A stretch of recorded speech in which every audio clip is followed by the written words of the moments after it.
This hearing is entitled Oversight of the Committee on Foreign Investment in the United States, CFIUS, and the other efforts to strengthen national security in the United States. Without objection, all members will have 5 legislative days within which to submit extraneous material to the chair for inclusion in the record. A few housekeeping items before we begin. This hearing notice identified 2 panels. The first witness, Assistant Secretary Rosen, will testify this morning in an unclassified setting in this hearing room. The hearing notice also identified a second witness panel that we anticipate will occur after the first series of votes to discuss the classified portions of the CFIUS report. With that, so to understand, we're going to do this in 2 different settings, 2 different rooms, 2 different panels, 1 hearing. However, pursuant to Clause 2G2 of House Rule 11, the committee must take a vote to move into a classified session to discuss testimony that has the potential to endanger national security. We will take that vote now in order to expedite the hearing later this afternoon. With that, pursuant to House Rule 11, Clause 2G2, I move that when we return from the first series of floor votes this afternoon, the remainder of the hearing will be closed to all persons other than members of the House, staff of the committee with TSSCI clearances, the official reporter, and the witnesses and their counsels and representatives with appropriate TSSCI clearances. We will close this portion of the hearing because the testimony we expect to receive may include material designated as classified, the disclosure of which would endanger national security. The question is on closing the remainder of the hearing to the public. The clerk will call the roll.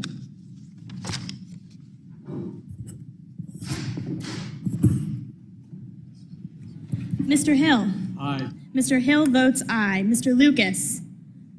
Mr. Sessions. Mr. Posey. Mr. Posey votes aye. Mr. Luetkemeyer. Mr. Luetkemeyer votes aye. Mr. Huizinga. Mrs. Wagner. Mrs. Wagner votes aye. Mr. Barr. Mr. Williams. Mr. Williams votes aye. Mr. Emmer.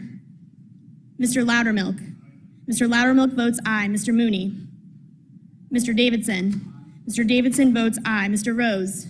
Mr. Rose votes aye. Mr. Stile. Mr. Stile votes aye. Mr. Timmons. Mr. Norman. Mr. Muser. Mr. Fitzgerald. Mr. Garbarino. Mrs. Kim. Mrs. Kim votes aye. Mr. Donalds. Mr. Flood. Mr. Flood votes aye. Mr. Lawler.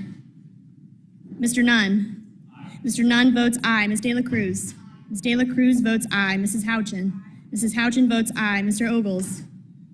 Ms. Waters. Ms. Waters votes aye. Mrs. Velasquez. Mrs. Velasquez votes aye. Mr. Sherman. Mr. Sherman votes aye. Mr. Meeks. Mr. Scott. Mr. Lynch. Mr. Lynch votes aye. Mr. Green. Mr. Green votes aye. Mr. Cleaver. Mr. Cleaver votes aye. Mr. Himes. Mr. Himes votes aye. Mr. Foster. Aye. Mr. Foster votes aye. Mrs. Beatty. Aye. Mrs. Beatty votes aye. Mr. Vargas. Mr. Gottheimer. Mr. Gottheimer votes aye. Mr. Gonzalez. Mr. Gonzalez votes aye. Mr. Caston. Mr. Caston votes aye. Ms. Presley. Ms. Presley votes aye. Mr. Horsford. Ms. Tlaib. Mr. Torres. Ms. Garcia. Aye. Ms. Garcia votes aye. Ms. Williams. Mr. Nickel. Ms. Pedersen. Ms. Pedersen votes aye. Mr. Chairman. Mr. Chairman votes aye.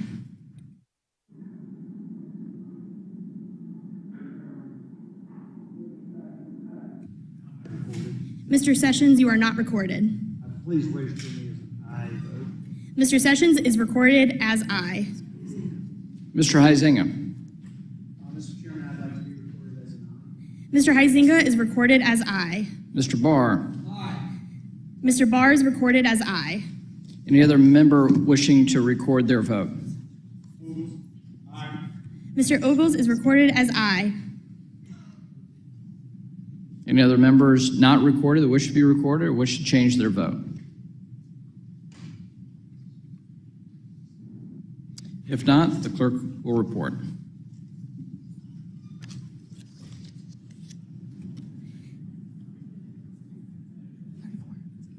Mr. Chairman, on this vote, the ayes are 34. Majority having voted in the affirmative, We'll move into a classified session later this afternoon after the first series of votes on the House floor. Room HVC 301 of the Capitol Visitor Center has been prepared for the closed portion of this committee's hearing. If there is no first vote series at 1:30, the chair will announce the exact timing of that closed portion at a later time in this hearing. I now recognize myself for 4 minutes to give an opening statement. Today, we'll conduct oversight of the Committee on Foreign Investment in the United States, or CFIUS, and examine efforts to strengthen our national security. Thank you, Assistant Secretary Rosen, for being here, and I look forward to your testimony. CFIUS operates under a dual mandate to address national security risks in foreign investments and maintain the United States' commitment to an open investment climate. 5 years ago, Congress enacted the most far-reaching changes to CFIUS in a generation. This legislation, the Foreign Investment Risk Review Modernization Act, or FIRMA, extended CFIUS's jurisdiction to certain non-controlling investments as well as real estate transactions near sensitive government sites. FIRMA also made operational updates so that CFIUS officials could complete investment reviews more effectively. This included creating the position that you now occupy, Mr. Rosen. These efforts were carefully tailored to legitimate national security risks. Yet, at the same time, FIRMA underscored the United States' longstanding embrace of foreign investment. In addition to reforming how we look at inbound transactions, Congress also strengthened national security through a major outbound policy, the Export Control Reform Act. This was the first long-term reauthorization of export controls in nearly 4 decades. This legislation, which passed with FIRMA, now serves as a legal basis for our export controls against adversaries like China and Russia. Like all previous CFIUS laws, FIRMA recognized that an outside investor may pose a risk to the country receiving investment. That's common sense. But now the Biden administration is proposing to use CFIUS to regulate Americans' investments into China. That's nonsense. Congress has repeatedly dismissed this idea, and for good reason. If you oppose Beijing's state-owned enterprises, you want more Western investment into China, not less. And if you're concerned about Chinese technology companies, you want more Americans in control of them, not fewer. And if you want to expand the reach of U.S. sanctions and export control laws, you want Americans in Chinese boardrooms who are required to comply with these laws, not CCP cronies and not Saudi princes. This is precisely why Xi Jinping has been attacking Western influence in Chinese companies. The Biden administration's outbound investment proposal will only help him achieve that goal more quickly. That's not in U.S. interest, that's not in global economic interest. And since it was first floated a few years ago, the premise of an outbound CFIUS has lacked the basic facts necessary to warrant such a move. If you hear of loopholes and gaps, there's not a single real-world example.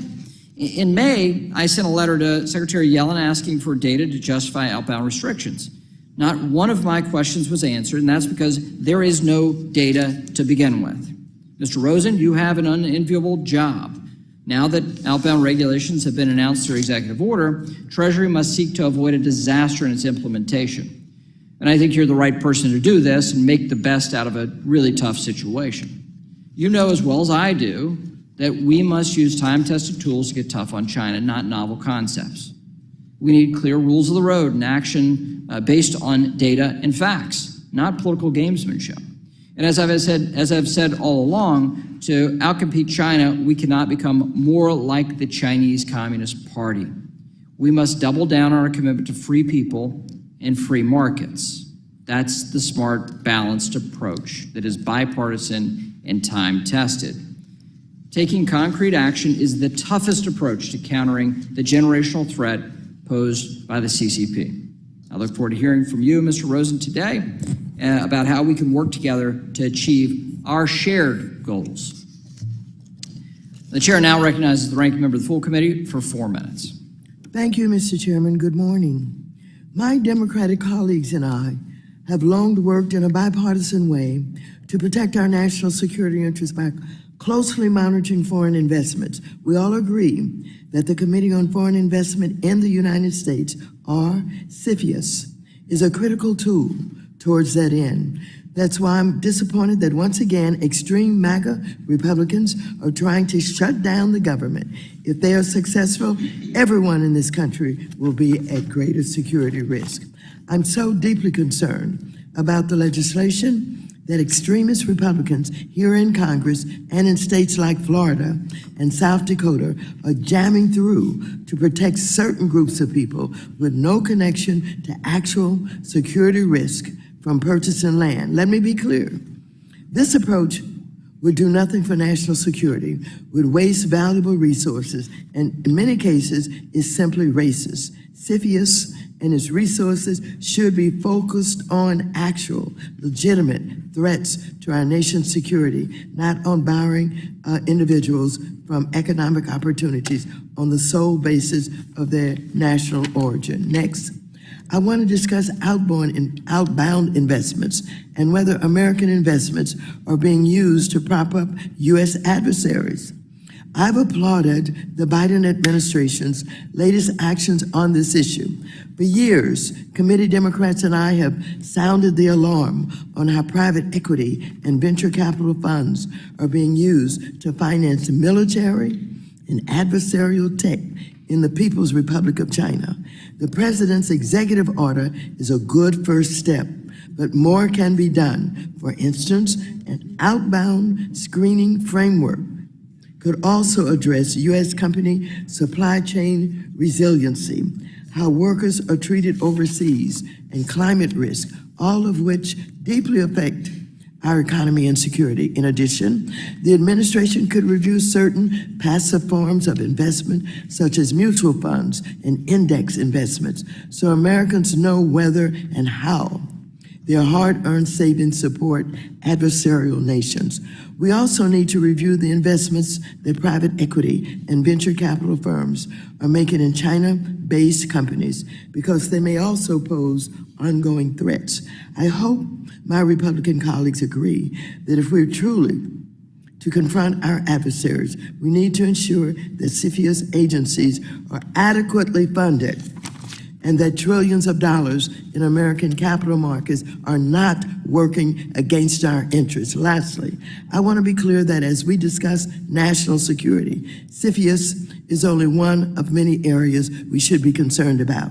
Not only are we weeks away from an extreme MAGA Republican shutdown that will pose grave harm to our nation's security, but Republicans are leading the charge to halt supplemental aid to support Ukraine in its fight against Putin's unlawful invasion. If they succeed, this will cause immeasurable harm to U.S. national security interests and democratic values, and only embolden countries like China. So I urge my colleagues to review course immediately, reverse course immediately, before it's too late. I yield back the balance of my time. The chair now recognizes the chairman of the Subcommittee on National Security, Illicit Finance, and International Financial Institutions, Mr. Lukemeyer, for 1 minute. Thank you, Mr. Chairman. Today, the Communist Chinese Party poses the most significant strategic threat to the United States, both economically and militarily. For years, based on wishful thinking, Americans have been told the rise of China would be peaceful, that through trade and increased business, American interests could coexist with the CCP. As demonstrated by the Chinese spy balloon, which flew directly over my district in Missouri, Americans now know otherwise. Under Xi Jinping, the CCP seeks to undermine the United States at every turn. As we work to maintain our strategic advantages over the CCP, CFIUS plays a critical role ensuring those foreign direct investments don't end up putting sensitive U.S. technology, data, or real estate into hostile hands. To that end, I'm concerned about the integrity of the CFIUS process as it's being eroded, and the cracks in our national security screening process are getting worse at a time when they should be getting better and tougher. We must ensure that CFIUS resources are focused on identifying and stopping investments dangerous to our national security, especially by the CCP. Secretary Rosen, I look forward to discussing that with you today. With that, Mr. Chairman, I yield back. The chair now recognizes the ranking member of the Subcommittee on National Security, Illicit Finance, and International Financial Institutions, Mrs. Beatty, for 1 minute. Good morning, and thank you, Mr. Chairman and Ranking Member Waters, for holding this hearing to conduct oversight of the Committee on Foreign Investments in the United States, or CFIUS. I want to highlight 3 points. First, we must ensure that the agencies that make up CFIUS remain fully funded with sufficient resources to carry out their vital work. Secondly, we must make sure that CFIUS remains a narrowly focused tool that protects the United States from legitimate threats to national security. And thirdly, I want to take this time to re-emphasize the points made by Ranking Member Waters about the unquestionable importance of CFIUS as a critical tool in our national security tech toolbox. I look forward to hearing from you, Assistant Secretary Rosen, about not only the work of this committee, but about protecting our national security. I yield back. So the lady yields back. Today we welcome the testimony of the Honorable Paul Rosen, Assistant Secretary of Treasury for Investment Security. Assistant Secretary Rosen, we thank you for taking time to be here. We'll recognize you for 5 minutes for an oral presentation of your testimony. And without objection, your written testimony will be made part of the record. Assistant Secretary Rosen, you're recognized for 5 minutes. Thank you, and good morning, Chairman McHenry, Ranking Member Waters, members of the committee. Thank you for the opportunity to provide an update on the work of the Committee on Foreign Investment in the United States, or CFIUS. CFIUS, as many have mentioned here this morning, is a critical national security tool that conducts reviews of foreign investment for national security risks. The Secretary of the Treasury is the chair of the committee, which is comprised of the heads of 9 executive branch departments and offices, with additional offices playing critical roles as national security demands. As Assistant Secretary, I lead and help execute the Secretary's role as chair in that regard. Whenever necessary, the committee takes action to address national security risks while maintaining the status of the United States as the world's top destination for foreign direct investment. The committee protects national security by screening foreign direct investment from any country. And by law, we analyze the facts and circumstances of each transaction on a case-by-case basis. Our risk analysis is robust, and it is focused on 3 factors. First, the potential threat emanating from the foreign investor. Second, the national security vulnerabilities presented by the U.S. business. And third, the consequence of the transaction to national security. For example, if the committee learned that an investor with ties to a hostile foreign actor was going to gain a controlling stake in a critical government contractor, the committee would almost certainly take action to address that national security risk. Few risks, however, are as black and white. It is for this reason that our case-by-case assessment and due diligence is so important. When we identify risks, our mandate is to resolve them, whether by mitigating through enforceable restrictions on the parties or as a last resort by recommending that the president block or unwind a transaction. As designed by Congress, the committee does not implement a blanket country or sector-by-sector prohibition. Through our case-by-case approach, we actually gain greater insight into the ability to address actors and activities of concern. Over the years, as the national security threat environment has evolved, so has CFIUS. Most recently, Congress enhanced our authorities with the Bipartisan Foreign Investment Risk Review Modernization Act, as was mentioned. The committee has dedicated substantial time and resources to the successful implementation of FIRMA and the efficient processing of a caseload that is at an all-time high. Prior to the enactment, the committee processed 237 transaction filings in 2017, and 5 years later, we've nearly doubled to 440 case filings last year. Among other things, FIRMA provided the committee with important authorities over certain non-controlling but non-passive investments into sectors of particular importance, which had previously fallen outside the committee's jurisdiction. It also provided the ability to review certain transactions involving real estate in close proximity to sensitive facilities, such as military bases. We appreciate the continued bipartisan congressional support for our mission, which has enabled our office to continue growing across all functions. Since I was confirmed, I have sought to ensure that CFIUS is marshaling all available tools to support our national security mission. For example, when CFIUS reviews a transaction that raises national security concerns, we can and do mitigate those transactions by requiring certain measures to be taken. These measures are typically formalized in what's called a national security agreement or mitigation agreement, which places requirements and conditions on the parties that are enforceable. And we do not stop in our mission after a mitigation agreement is signed, and the parties should not stop either. In monitoring the parties' compliance, we routinely conduct site visits, collect documents and information, and engage with third-party monitors and auditors to ensure that agreements are upheld. While preventing violations from occurring is our primary focus, the availability of robust remediation and enforcement tools is necessary because the potential harm of a breach could have on national security. As I conclude my remarks, you have my commitment that the committee will continue to use every available tool to protect national security in the United States. 5 years later, after the passage of FIRMA, we continue to assess what additional tools or authorities may be necessary to protect national security, and I look forward to working with the committee on these efforts. And while I'm mindful that strict confidentiality obligations that Congress imposed on aspects of our work exist, I look forward to answering questions I can in the open setting and understand there will be a follow-on classified and closed-door setting to address additional matters. Thank you again for the opportunity to appear before you today, and I look forward to your questions. Well, thank you. We'll now move to member questions. I'll now recognize myself for 5 minutes. Assistant Secretary Rosen, Treasury's Office of Foreign Asset Control, OFAC, has years of experience managing restrictions related to outbound investment and other financial transactions, right? Correct. And that's the case even when it's not qualified as a blocking transaction or a blocking sanction. So, for instance, OFAC administers outbound investments prohibitions against Chinese military companies, does that well. It manages those restrictions for Russian energy entities and does that well, right? So the Office of Investment Security, does it have that like-kind experience? We have similar experience. I'm sorry, is your question, do we have the same experience as OFAC, Mr. Chairman? Right. We have different experience and different authorities, sir. Right. So we have an agency, OFAC, that does this well.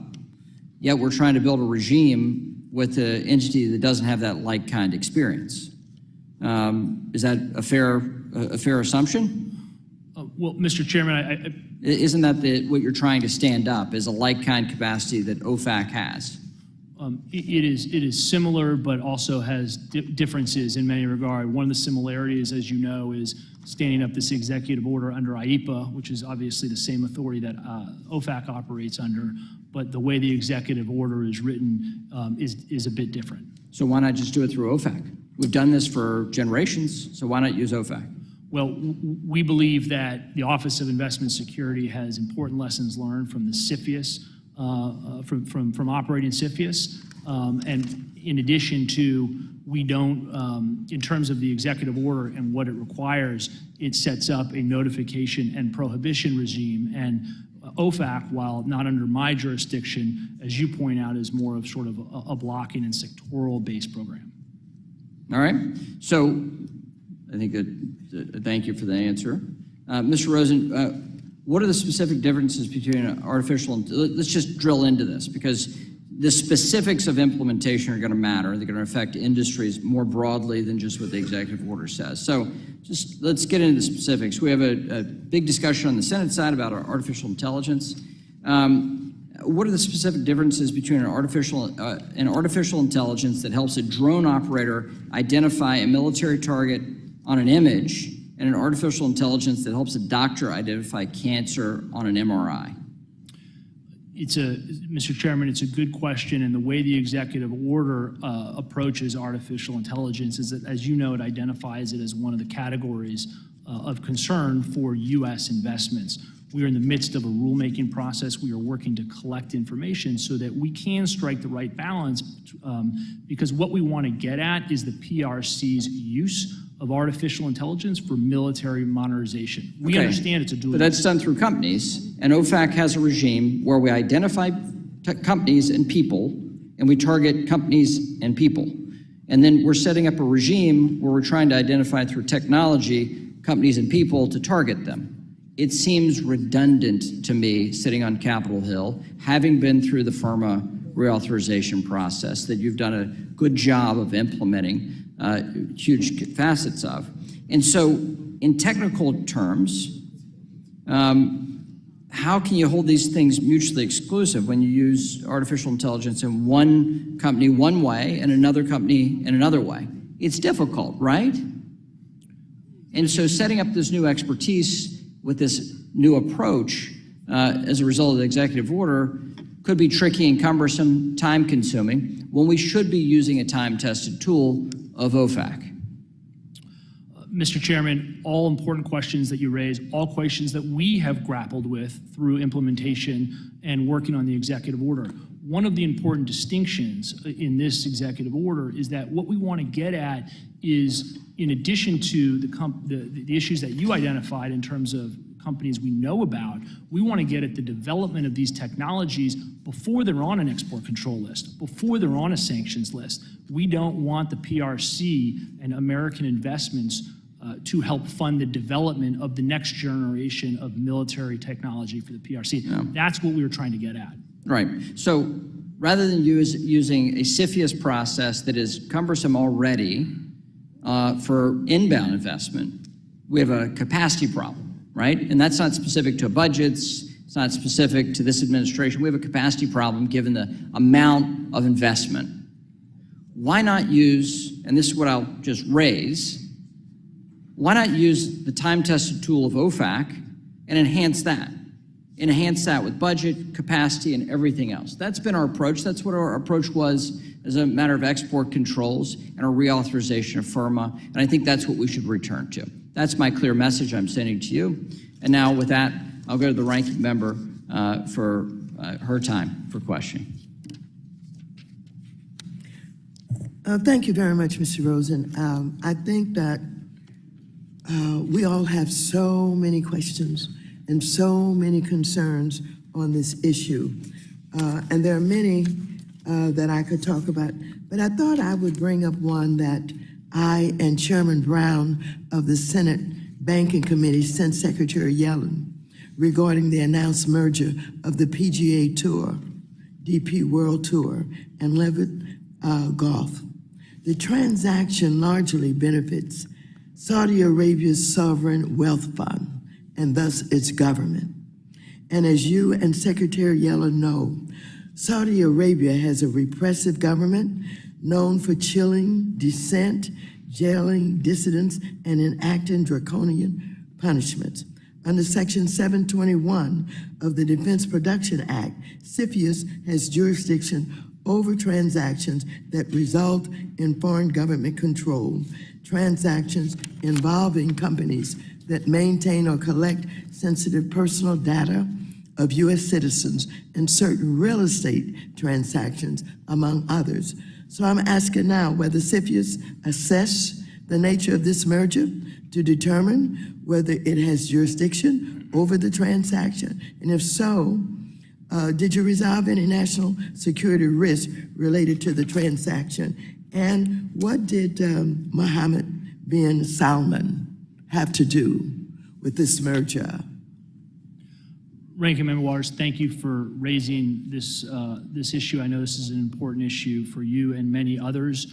As you point out, we do have tools at CFIUS, thanks to Congress's bipartisan effort, to get at, on a case-by-case basis, risks, particularly as they relate to foreign government control transactions, sensitive personal data, as you mentioned. Those are all critical components of how we assess and look at a review.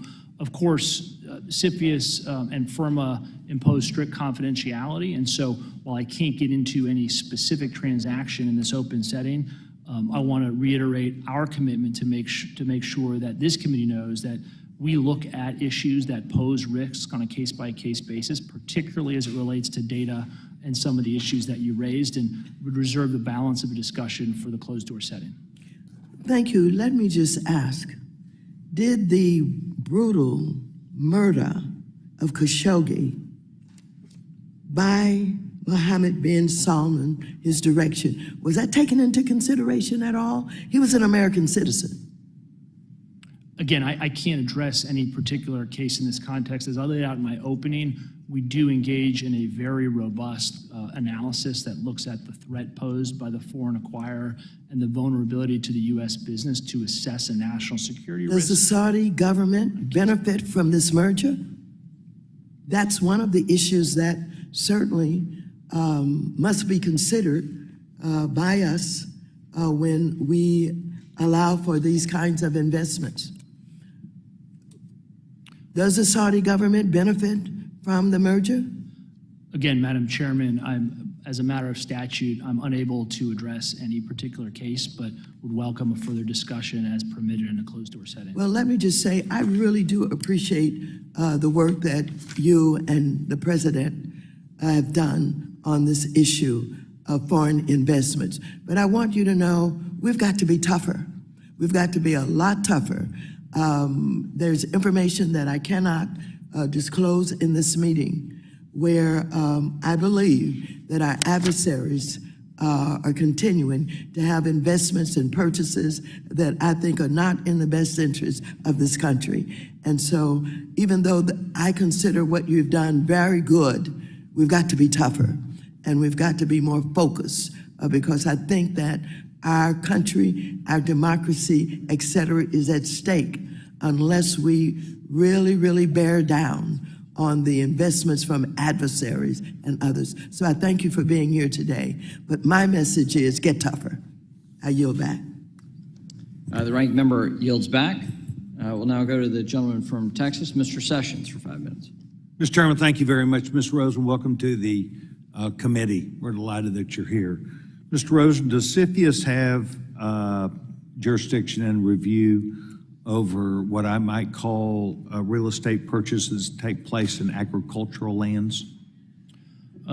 Thank you, Congressman. CFIUS has three primary aspects of jurisdiction, and we do have jurisdiction over certain real estate transactions that involve agricultural land, and they occur sort of in two primary ways. One is the acquisition of a foreign person of a U.S. business that, and acquisition results in control, broadly speaking, of that U.S. business, whether that's an agricultural business or otherwise. The other way that we get at jurisdiction of this kind of activity is through the real estate jurisdiction that Infirma Congress provided to CFIUS, which provides jurisdiction for pure real estate transactions unrelated to a business in close proximity to a sensitive facility, and we work closely with our counterparts at DoD to assess what is a sensitive facility. We've recently updated our regulations to expand the list of sensitive facilities and now have some 875,000 square miles of coverage in the United States for pure real estate jurisdiction. Mr. Rosen, is that related to individuals who might have foreign, look for, because they're not a United States citizen, or is that directly related to where there is a government entity behind that transaction at some point?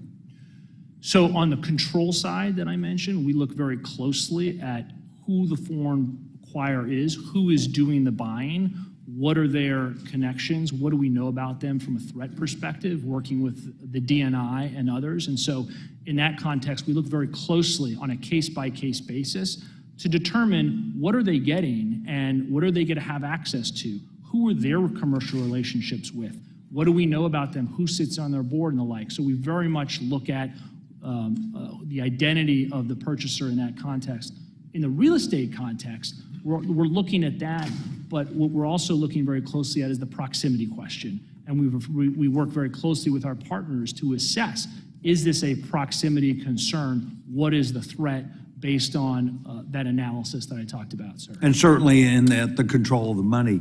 Mr. Rosen, I have a bill that is with Congressman Ronnie Jackson, where we have proposed that the Secretary of Agriculture sit on your committee, your board, that offers this analysis.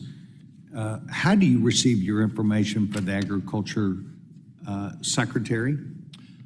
Thank you for raising this, because USDA is one of our key partners that I talked about.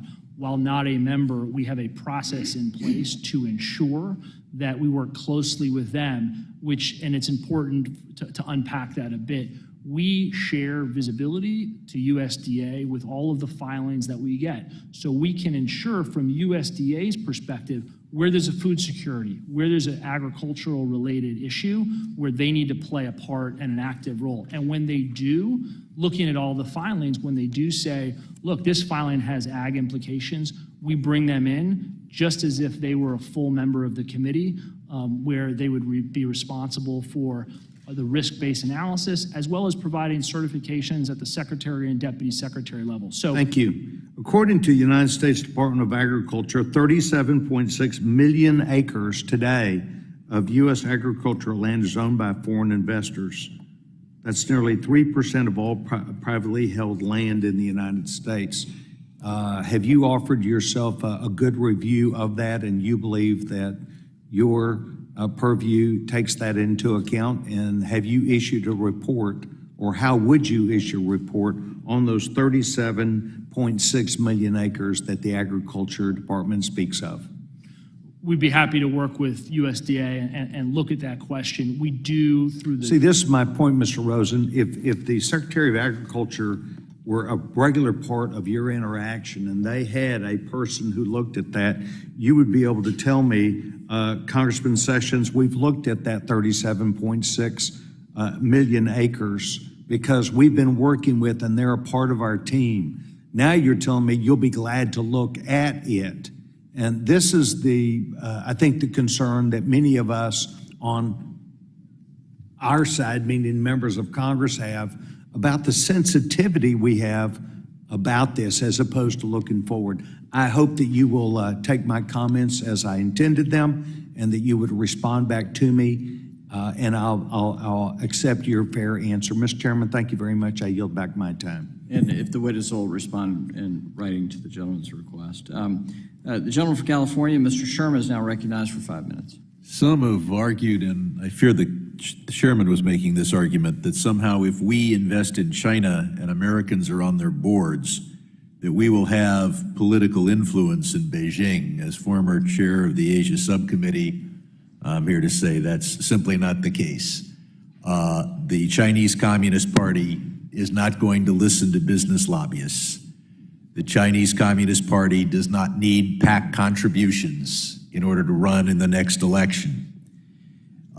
Since the beginning of this century, when we granted most favored nation status to China, we were told that if we share our economy with them gratuitously, they will share our values. That is simply not the case. The problem is that we have this enormous trade deficit with China. We have that because we do not have adequate tariffs. We have that because Walmart makes a lot of money importing from China, et cetera. And so every year we ship them $300 to $400 billion. That's close to that's close to $4 trillion every decade, and that money is sitting there.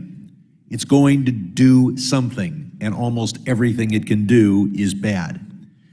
But we add to that our investment policy, which is closer to the jurisdiction of this committee. Half of the foreign IPOs here on Wall Street are from China. We send our investment dollars to China. I'm looking to work with others to prohibit American index funds from investing in Chinese companies because the risks for investing in China should not be handled by paint the numbers index investing where you just automatically invest in companies. But even greater is the capital gains allowance.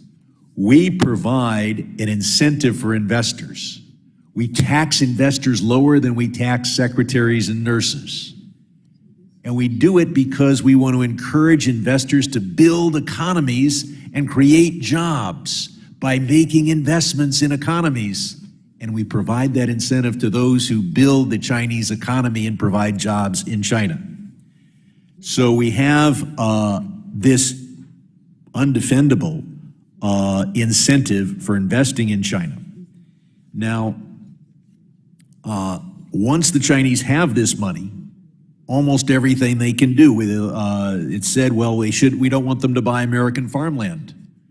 Well, they can buy farmland in Ethiopia and upset our Africa policy. They can buy farmland in Russia and fund Putin's war. They can buy U.S. treasuries, and numerous articles have been talking about how Chinese ownership over treasuries is a problem. They can buy our companies, they can buy influence in Europe, or they can repatriate the money and spend it on AI technology. Once we incentivize investment in China, once we roll over and run a huge trade deficit with China, they have these funds, and perhaps the most benign thing they could do is buy American farmland.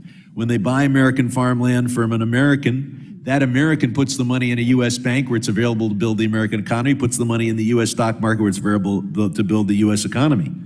And if we do have a fight with China, we can simply seize the farmland, just as they will take hostage all of our investments in China. My question regards investment in China. The argument is we want to choke off investment to strategic sectors, but money is fungible.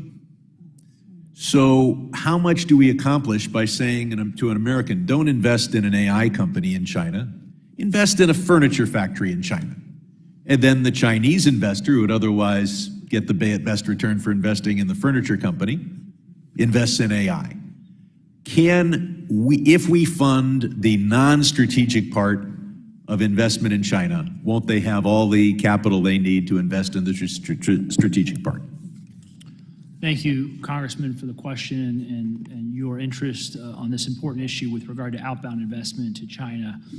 As this committee knows well, the President issued an executive order, and what underpins that executive order is the national security concern emanating from American investments that come with certain intangibles, branding, expertise, and the like. So the concern is that if you incentivize an American to want to see an AI company in China do well, that American may provide the technology and the expertise, not just the capital.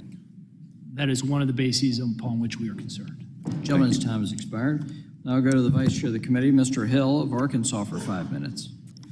I thank the Chairman, Mr. Rosen. Thank you for being here and representing the Treasury Department in front of this committee. We enjoy our engagement with your department, and in particular on something important like this. And you've seen strong bipartisan interest in the work of CFIUS, and that we're both on both sides of the aisle laser focused on making sure that it works well, is effective in protecting our national security risks posed potentially by foreign investors. So, Mr. Rosen, your appearance today is ostensibly to talk about the Foreign Investment Risk Review Modernization Act, FIRMA, which we're glad to have you. It's been 5 years since it was enacted. It's hard to believe that 5 years has gone by.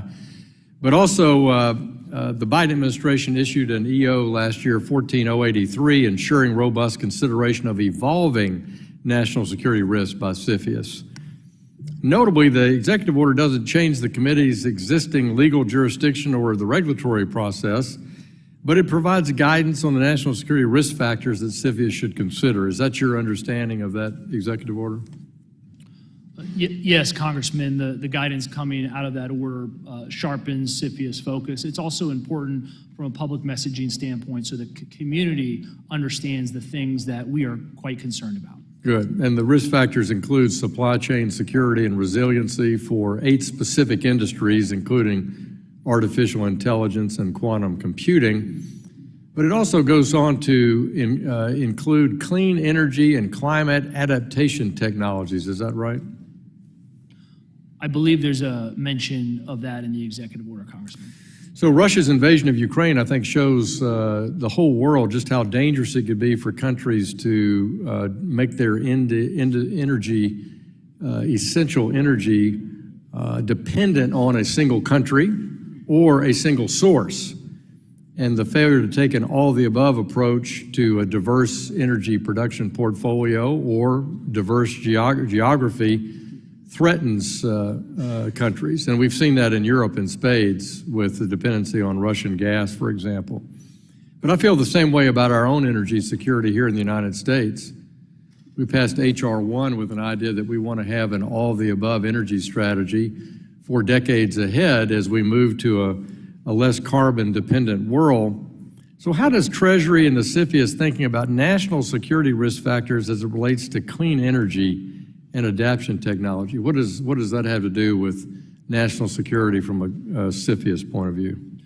Yeah, Congressman, thank you for the question on these factors. And as you pointed out at the top, Congress gave CFIUS broad authority to assess through its analysis what has an impact on national security. We look at all factors that may have relevance to national security. So, would you agree that if we had foreign investment in this country that was only interested in renewables, but we have no battery storage for any renewables, and that we dislocate our baseload power, that would be a national security risk as well, right? Well, Congressman, we have the benefit of looking at the facts and circumstances presented by each transaction, and we don't get into. Could Total build a new refinery in the U.S.? Would you approve that? I'm sorry, I didn't hear the question. Total, the French energy company, would they be able to build a refinery? Would you approve a refinery in the United States? Again, Congressman, it's an important. I know it is. I'm being rhetorical. I know I'm not going to get the answer I'm seeking. I understand, and I respect you for that. But you have to understand that Mr. McHenry and I write frequently to the Office of International Affairs at Treasury about making sure that an all-of-the-above energy policy is critical to the U.S. for our own domestic needs, but also for projecting America's influence around the world. For example, the EBRD does not finance nuclear. That's not smart. And they're very reluctant to finance the Romanians or the Bulgarians' efforts to develop natural gas in their own Black Sea. I think that's short-sighted, and I think that's short-sighted at the World Bank and at the other international lending organizations. So do you agree that energy security is national security? Certainly energy security can be national security, but again, we focus on the facts of a specific threat. Understand. CFIUS also considers foreign investments if they might expose personal data. I know that's in the executive order as well. Can you tell us how you're protecting health and biological data in your work? We are focusing on this very closely. The PRC has a demonstrated intent and capability to get access to troves of American personal data for espionage and other purposes. And so anytime a situation comes up in a case that presents potential exposure and other tools are not available to deal with it, CFIUS looks very closely at that. And the Thank you very much. I yield back, Mr. Chairman. Gentleman's time has expired. With that, we go to the gentleman from Massachusetts, Mr. Lynch, is recognized for 5 minutes. Thank you, Mr. Chairman, and thank you, Secretary, for your willingness to testify before the committee and help us with our work. This past August, Executive Order 14105 was also released. This executive order directs the Treasury to draft regulations that require disclosure of or prohibit certain outbound foreign investments into mainland China, to Hong Kong, or to Macau. Some argue that the scope of this executive order is too narrow. They actually point out that it only covers certain aspects of advanced computing, quantum information technologies, and AI, and that much other activity, including financial investment, might not be covered. So I'd like to just get your assessment. In your view, how efficiently would Executive Order 14105 address U.S. policymaker concerns about U.S. investments in Chinese technology and their capabilities? And if there are gaps, and I realize any executive order cannot be full spectrum over every concern, but if there are any gaps that you recognize that might be covered, and just to give Congress an idea of what direction we might be looking in. Thank you. Thank you, Congressman, and thank you for raising the important issue of outbound investment. As you point out, this is the President's executive order, and really what underpins the executive order is a concern that is squarely rooted in national security, that the PRC in this case can use not just American investment dollars, but the know-how, expertise, and branding that comes with those dollars to help make their surveillance capabilities, their military applications, and intelligence more successful more quickly in a way that directly threatens American national security. So we share concerns about supply chain resilience and supply dependence on China, but the purpose of this executive order is to focus on a narrow set of national security objectives with the clear mandate by the president to revisit on an annual basis to assess, to your point, what gaps may exist, how can we improve it? And I think also the benefit of the notification scheme is also to collect more information and more data as one of the issues that the chairman pointed out. And so that's what underpins this executive order. And I know we're going to revisit this over and over again, but any advice in terms of direction where you think Congress should be looking next? Well, we think that the right policy balance was struck in this executive order. We think that we're going to learn more over time. We think these three sectors are critical to the modernization of the PRC's military and intelligence state apparatus. And so that's why we started with that focus. But of course, as we learn more, we would look forward to working with this committee to enhance the order and any follow-on legislation. Thank you. Congress also passed the Foreign Investment Risk Review Modernization Act, as you mentioned earlier in your testimony, which was intended to strengthen and modernize CFIUS and enhance its ability to address concerns involving non-passive, non-controlling investments in technology, critical infrastructure, and personal data business and real estate transactions in close proximity to military installations are part of maritime ports or airports.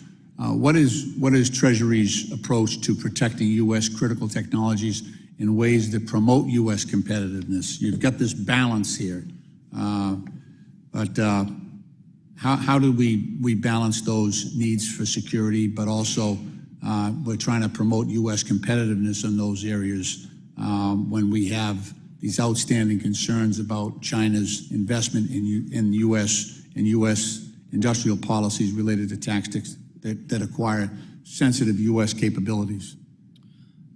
Thank you for that, Congressman. You raise a very important issue because I think the wisdom of FIRMA and what this Congress did in its enactment is make clear that we need to look at transactions on a case-by-case basis.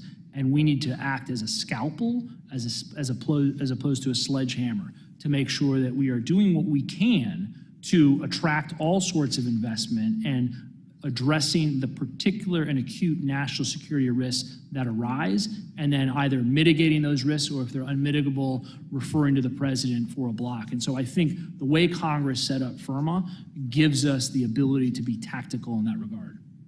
Thank you very much, Mr. Secretary. Mr. Chairman, I yield back. Gentleman yields back. With that, we go to the gentleman from Florida, Mr. Posey. He's recognized for 5 minutes. Thank you, Chairman Lukemeyer. Mr. Rosen, why did the Biden administration file an amicus brief saying that the current Florida law prohibiting anyone domiciled in China from purchasing agricultural land in Florida is discriminatory? I'm sorry, Congressman, I have a little hard time hearing you. Could you repeat the question, please? Why did the Biden administration file an amicus brief saying that the current Florida law prohibiting anyone domiciled in China from purchasing agricultural land in the state is discriminatory? Congressman, thank you for that question. In terms of litigation, I would respectfully refer you to the Department of Justice in that regard, but I'd be happy to sort of talk about how we deal with threats from certain countries on a case-by-case basis, which was the... All right. Last time CFIUS was in committee, I asked him how many Americans own land in China, and if there were any, how much they owned. That was months ago. They said they didn't know and would get back to me. You've had a few months to get up to date on that. Would you please tell me? It's the first time I've heard about that question, so I can commit to you that I will take that back and happy to get back to you on an answer, sir. Do you believe there are any benefits from letting people domiciled in China own agricultural land in this country? Well, Well, Congressman, it's an important issue, and I know one that this Congress is looking closely at. Again, the wisdom of FIRMA and my mandate, as Congress has prescribed, is to look at the particular facts and circumstances of a transaction. And I can tell you that what we know about the conduct of our adversaries, including the PRC, we take a very close look at in connection with any. But can you give me one benefit to China buying up land in our country? Again, Congressman, it's an important issue. My job is to look at the So you can't, okay, thank you, that's okay, I'll take that. What is the justification? Well, we'll skip that. On September 21st, 2022, the Senate, in a 96-0 vote, approved an amendment declaring that China is not a developing country and should not be treated as such by the international community, yet China continues to get loans from the World Bank and Asian Development Bank in spite of carrying on a questionable program of foreign investments in other countries. Do you know if the administration will support Senator Reissaus' bill to help end such loans to China?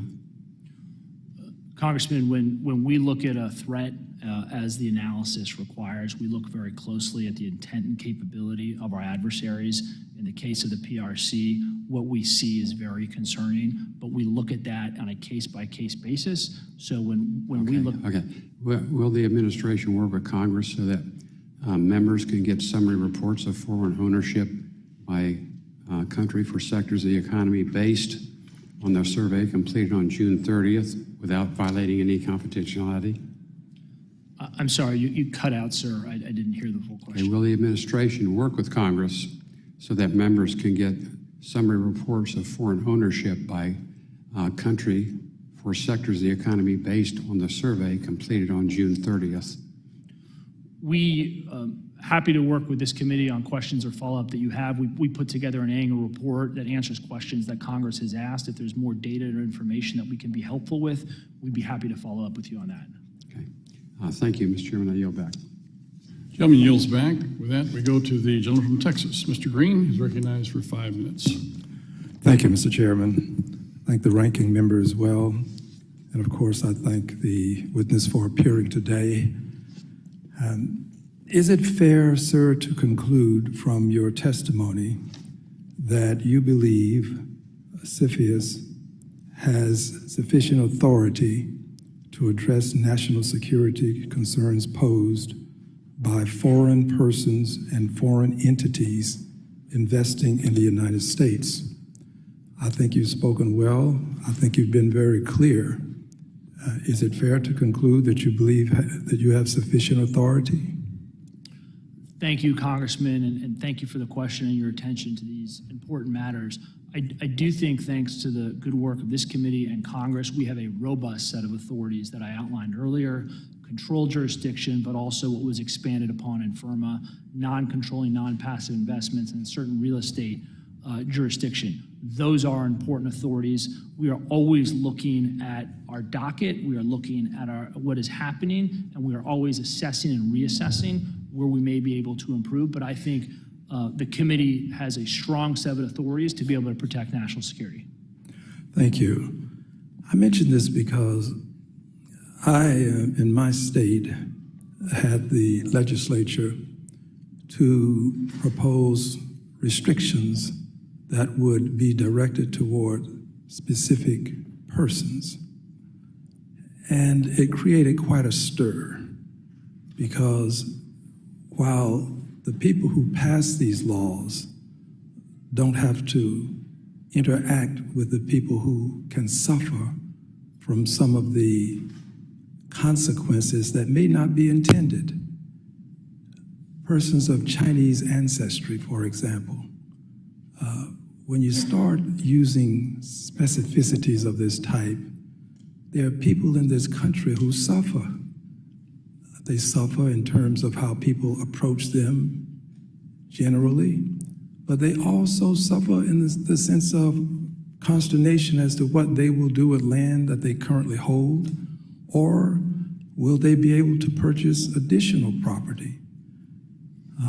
I think that allowing 50 states to enact laws regulating land purchases by foreign-born persons puts our entire country at risk of retaliation because of actions taken by a single state legislature.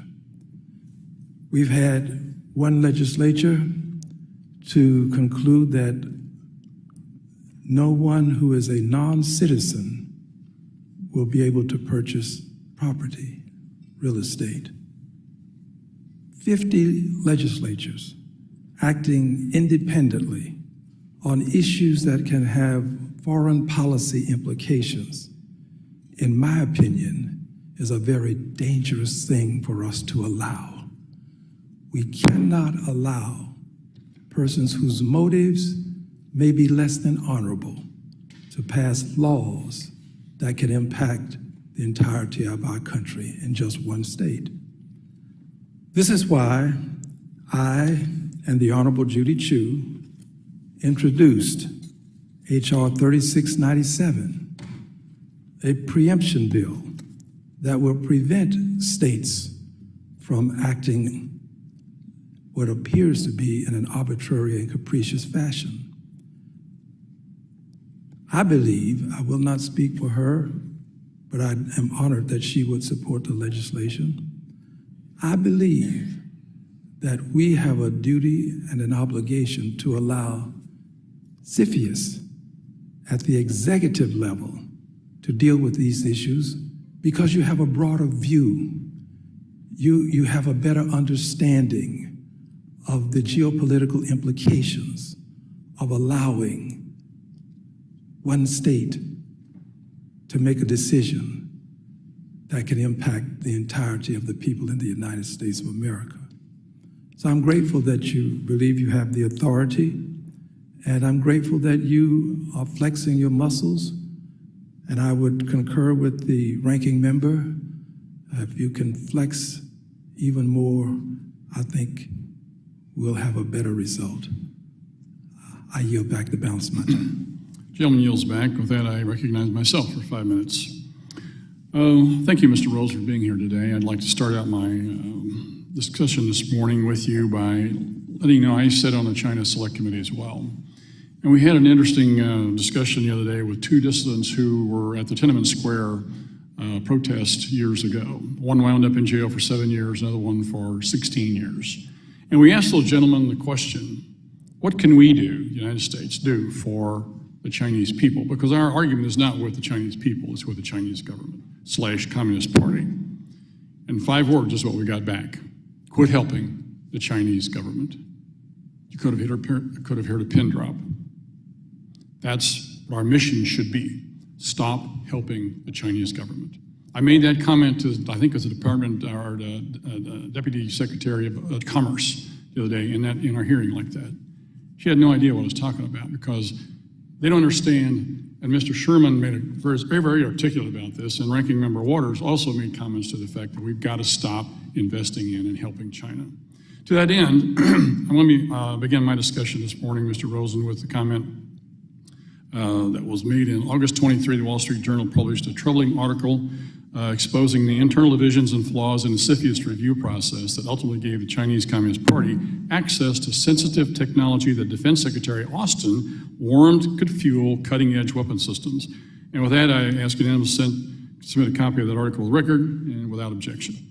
Specifically, the article covered DuPont's sale of a sustainable materials business to a Chinese company which CFIUS approved despite intense opposition from the DOD and the intelligence community due to national security concerns.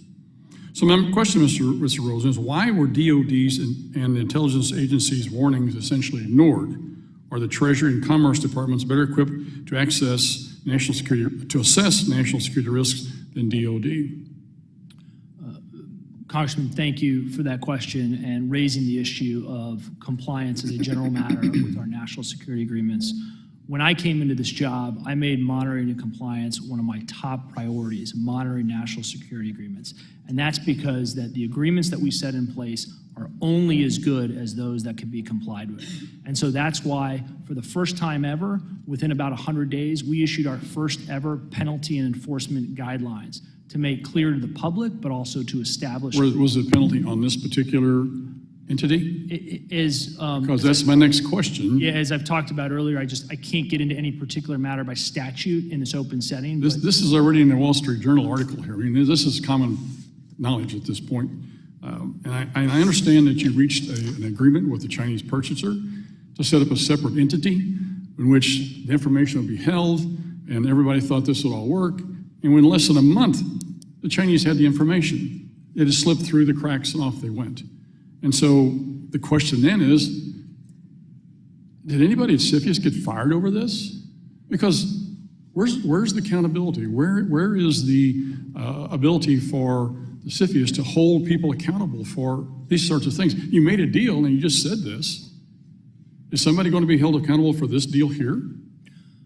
Congressman, again, thank you for raising the important issue of compliance and monitoring. What I would say is Congress prescribed a very specific and robust analysis to assess national security consequences to transactions.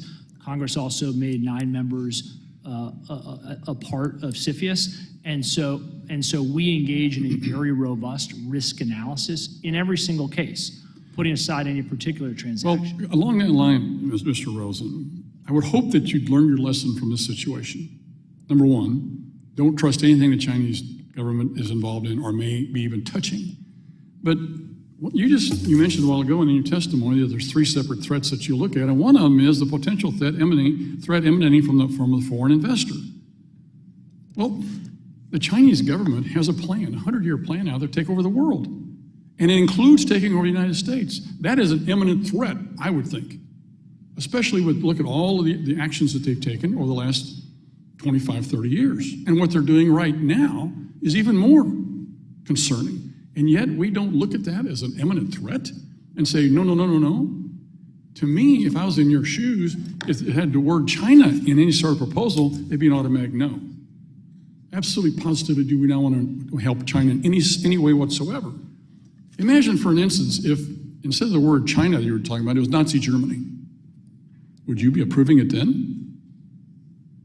I think not. Why would we be helping our enemy? That's the question. And remember what those folks said. Quit helping the Chinese government. With that, I yield back. With that, we go to the gentleman from Missouri, Mr. Cleaver. He's recognized for 5 minutes. Thank you, Mr. Chairman. Thank you, Ranking Member, for this hearing, particularly because all around the country, at least certainly I can speak for my congressional district, although I think it's of significance all around the country.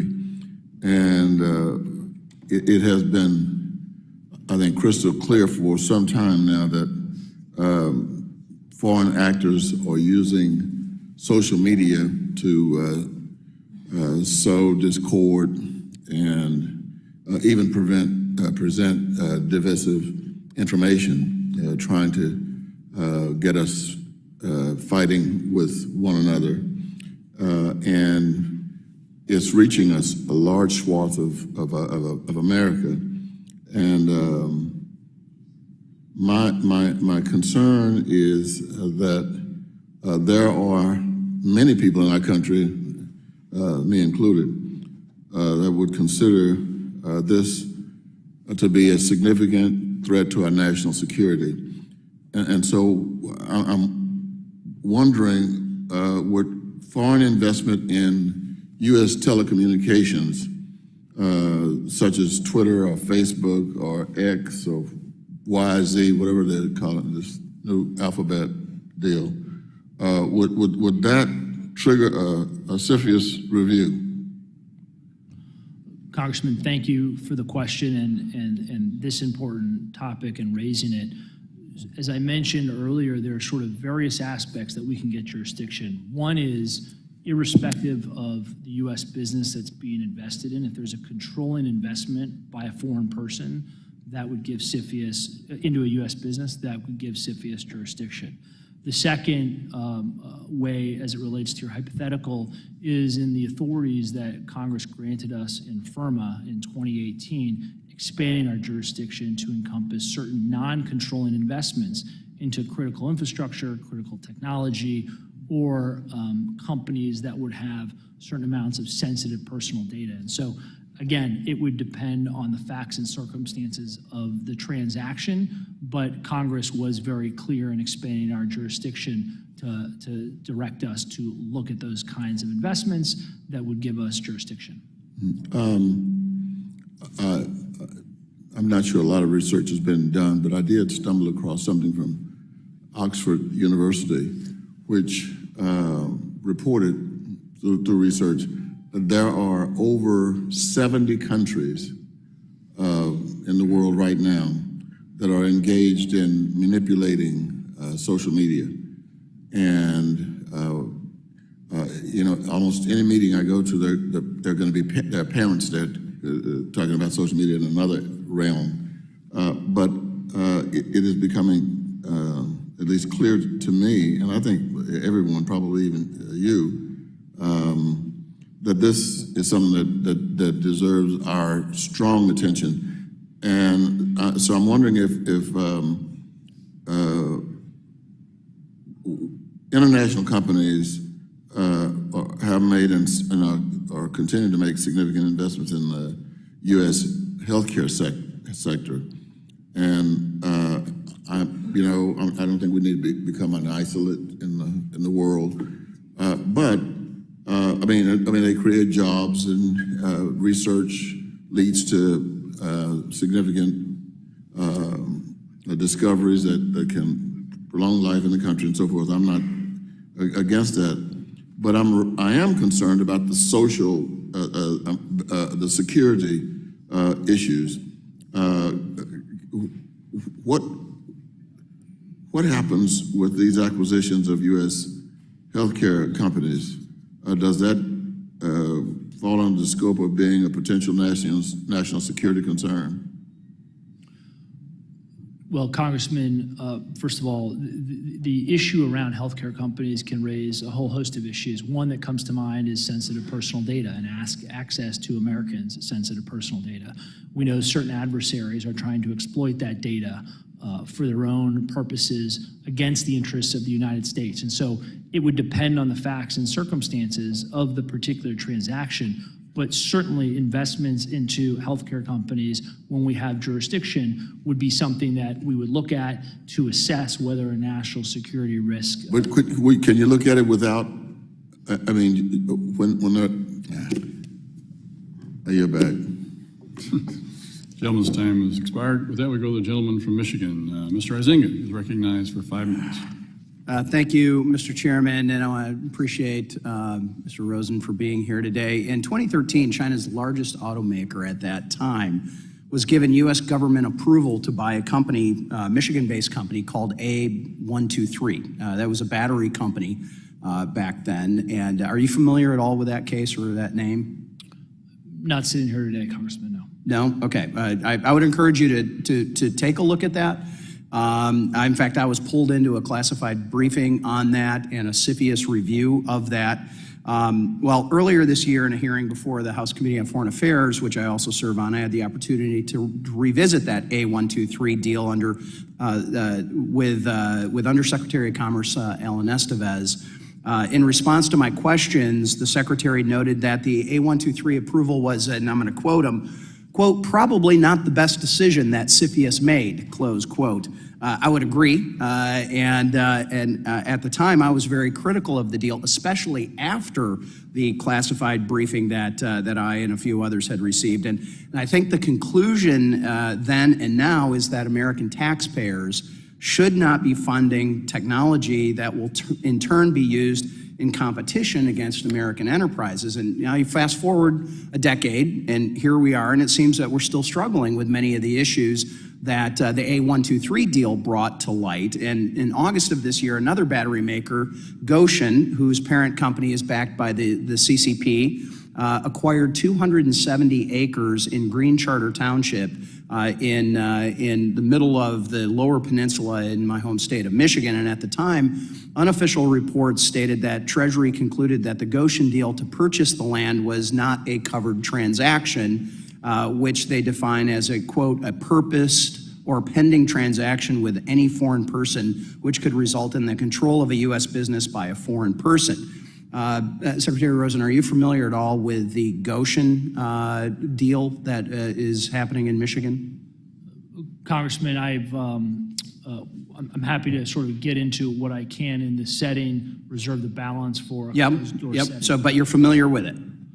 I have read public reports. Okay. And are you aware that some have expressed, obviously, concern about proximity of Goshen's land purchase to military installations in Michigan?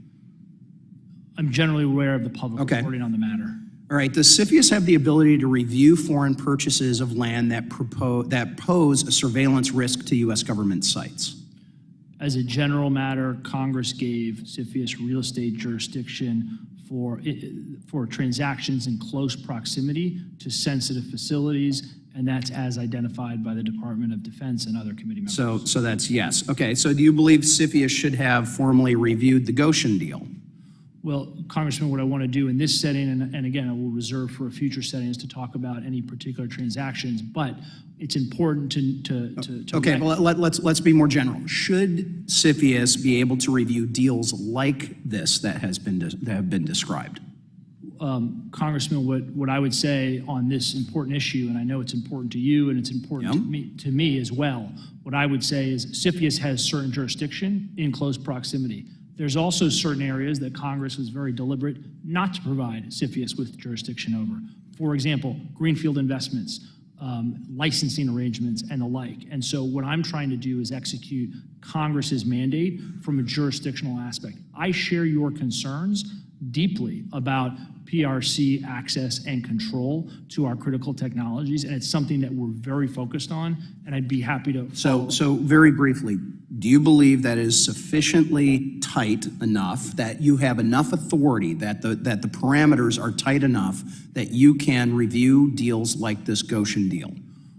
What I would say is I believe that the authorities that Congress gave us are strong, they are robust, but it is not unlimited as Congress designed. Okay, well, I'm going to close with this in my last few seconds. You know, Michiganders and Americans, frankly, rightly are concerned about the CCP buying up land and utilizing taxpayer dollars in our states and elsewhere.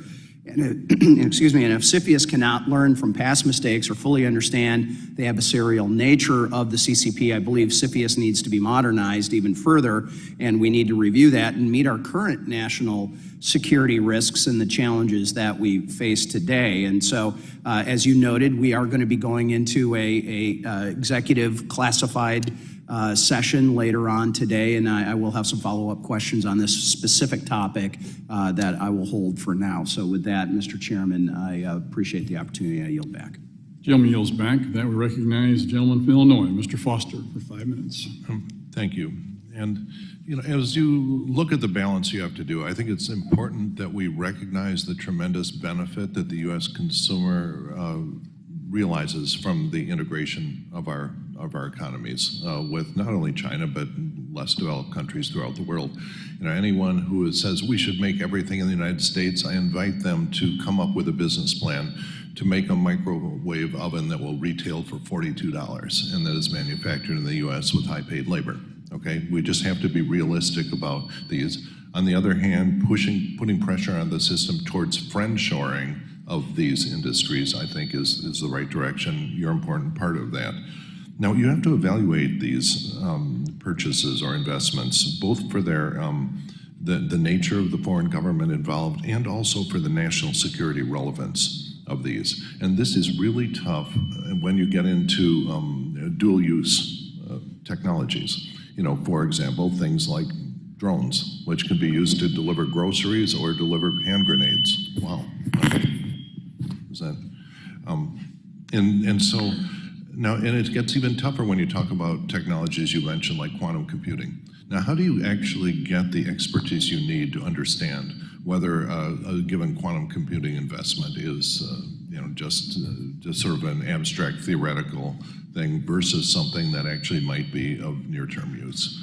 And do you have trouble getting the expertise you need? Yeah, Congressman, it's an excellent question and topic, and it's one that, as Congress set up, CFIUS is well suited to address, because with our 9 permanent members, in addition to access to other executive branch and agencies, we have access to subject matter experts across the agencies to help us understand, is a product dual use? Does the business even know it's dual use? But maybe somebody at DoD has identified a dual use. And so we leverage across the federal government the subject matter experts to make those determinations. And it's critical in our analysis to understand what those uses are, and also to understand, as you point out, the balance. What are the commercial benefits of the technology? How are those used? And that goes into both our risk-based assessment about what the risk is, but also what the right outcome in the matter is. Yeah, and just what was previously mentioned about Goshen, for example, they just announced a $2 billion battery factory that they're going to be making as an investment in Illinois. And this, it's my understanding, will be pretty much a copy of technology that they already use, and there won't be I don't believe, a big national security downside of this. There are also, we have to acknowledge the huge benefits that we get when we get foreign investment from any location. You know, when any individual or company comes in and buys farmland anywhere in the United States, as Representative Sherman mentioned, you know, the American that sells that land gets to put that money in the bank or into other investments that will grow the U.S. economy. And so you have to, I think we have to look at this in a more balanced way than we're seeing right here. Do you get, now back to the issue of getting the technical expertise, because in issues like the attempts that the previous administration made in trying to shut down certain kinds of scientific collaboration, you know, they frankly sort of covered themselves in shame by not having the technical expertise that was necessary to understand what was truly a national security risk and something which someone without the expertise thought it sounded bad. And so are you getting the responsiveness that you need and the expertise that you need from the agencies, or do you need a bigger club or a bigger carrot or a bigger stick to get more responsive high quality analysis of that? Yes, Congressman, I think one of the benefits of having 9 members is not only do we have 9 active members, but they're all quite active. We have full engagement from the committee, which is important. We can leverage the expertise across the members. We can get experts, for example, at the Office of Science and Technology Policy, or at the Department of Defense, or at the Department of Commerce. And so we are able to dig into these issues, which provides us very important facts and analysis for us to come up with that determination, which very much relies on that. Is that as being a satisfactory relationship? I mean, you do get the responsiveness you need, because there's always a danger if it's not the agency's main line of business that say, okay, this is sort of noise, we got to respond to it, but we're not going to put our best people on it fast. Or do you really, you're pretty satisfied with that? I'm quite satisfied, and that's in part because of the relationships that we have. There are assistant secretaries at the various agencies that I engage with on a regular basis to make sure we... Good to hear. Yield back. Gentleman's time has expired. With that, we'll go to the gentlelady from Missouri, Ms. Wagner, recognized for 5 minutes. I thank you, Mr. Chairman. Assistant Secretary Rosen, thank you for being here today. Congress enacted the Foreign Investment Risk Review Modernization Act, or FIRMA, and the Export Control Reform Act, ECRA, in 2018, which I supported to ensure that our export and investment control regimes were fit for the challenge of safeguarding against predatory Chinese investment and business practices. These laws reflect the most comprehensive updates to CFIUS and the first, I think, long-term reauthorization of U.S. export controls in decades.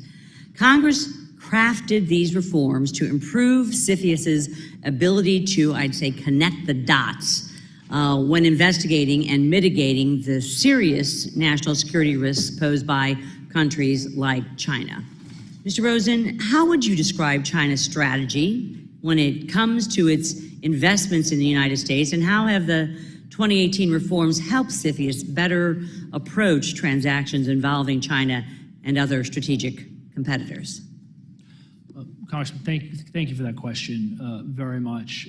What we see is what the intelligence community sees. It's what the FBI has talked about. We see a PRC with a demonstrated intent and capability to use any and all means, legal and illegal, seen and unseen, to gather U.S. critical technology and anything else that it deems in its national interest. Any and all, legal and illegal. These are strong words. Since these laws were implemented, sir, have you seen Chinese companies restructuring their transactions in an attempt to prevent CFIUS from using its new authorities under FIRMA and DECRA? Well, I want to be careful and reserve part of the threat discussion for the classified session, but what I would say is that we are working very hard to stay on offense. That means understanding what our adversaries are doing, how they are doing it, how they are trying to evade our jurisdiction, and how we can stay ahead of it. And that is a good portion of how I spend my day and trying to think creatively, which this committee and Congress plays a critical role in terms of coming back and regularly reassessing our authorities, regularly reassessing where we can be stronger. Do you think are CFIUS's current authorities sufficient to catch and address attempts to skirt its review? I think our authorities are well calibrated to address the threat that Congress has identified and that we are working to address and assess. That said, we're constantly looking to assess whether we can enhance our authorities through regulations under the umbrella of FIRMA, or even whether we need statutory changes. Well, you need to keep us informed regarding this because this is extremely important to our national security and our future. Assistant Secretary Rosen, according to the CFIUS annual report, there were 8 covered transactions involving China and critical technologies in 2022, though it is unclear whether this includes refilings. Has CFIUS approved any investment giving China access to critical technologies?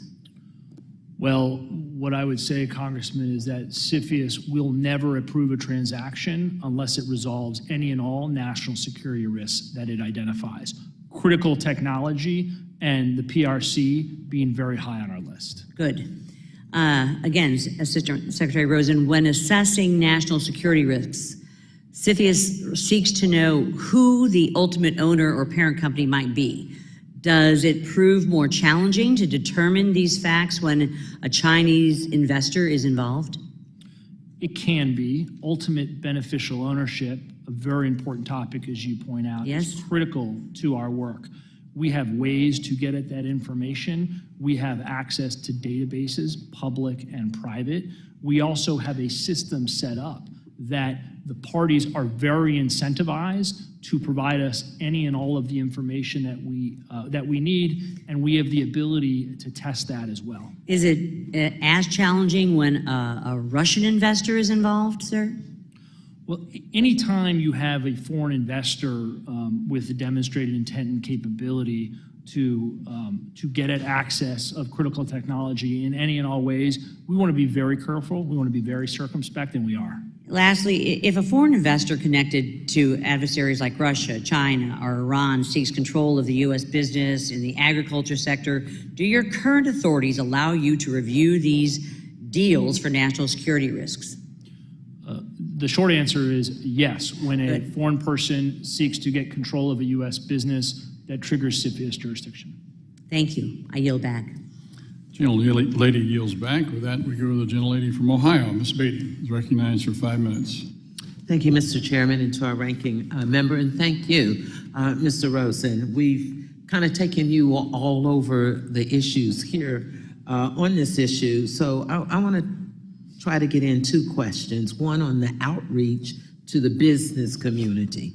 Can you tell me more about that? Because I'm always concerned about whether we're doing sufficient outreach to the business community to ensure education, awareness, compliance, and federal regulations and the process. So to what extent have firms indicated confusions over CFIUS procedures and determinations? And what kind of outreach to the business community has Treasury and your partner agencies done? Congresswoman, thank you for that question. And we spent a lot of time talking about risk, but this is also a very important component to what Congress has set up and required us to do.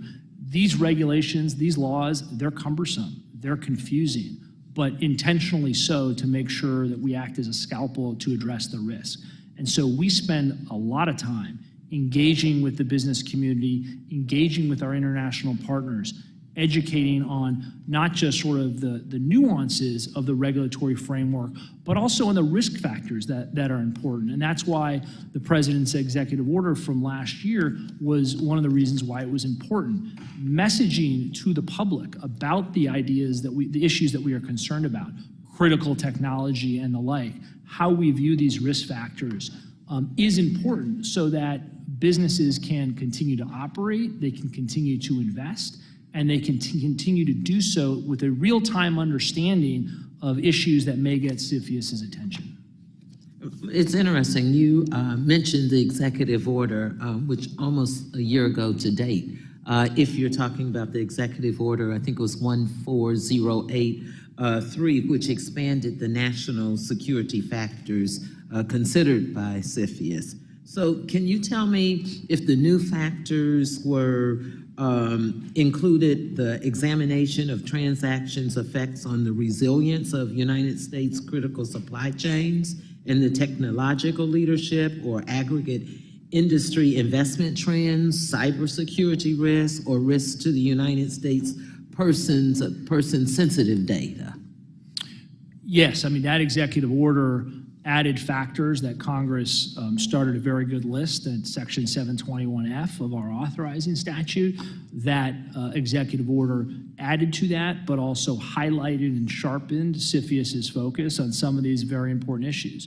For example, cybersecurity and data, a real area where we see more and more transactions presenting risk as it relates to U.S. personal data, which we try very hard to keep safe and out of the hands of our adversaries and those that would do us harm. Are there any specific ways that you can tell us that it has had an effect, the executive order has had an effect on the reviews in practice? Well, of course, Congress gave CFIUS the ability to look at any factor that CFIUS deemed appropriate. I think one of the various benefits of the executive order was to sharpen the committee's focus on some of these issues about emerging threats and emerging technologies. It's also to be able to show and tell to the public the issues that we are concerned about. And so we spend time talking about it, but we make sure that we look at the factors, again, on a case-by-case basis as it may raise national security risk. And lastly, and maybe in part you've answered this, but can you tell us if there are any ways that CFIUS has improved coordination with the allies and partners in information sharing or in the investment screening efforts mandated by FIRMA?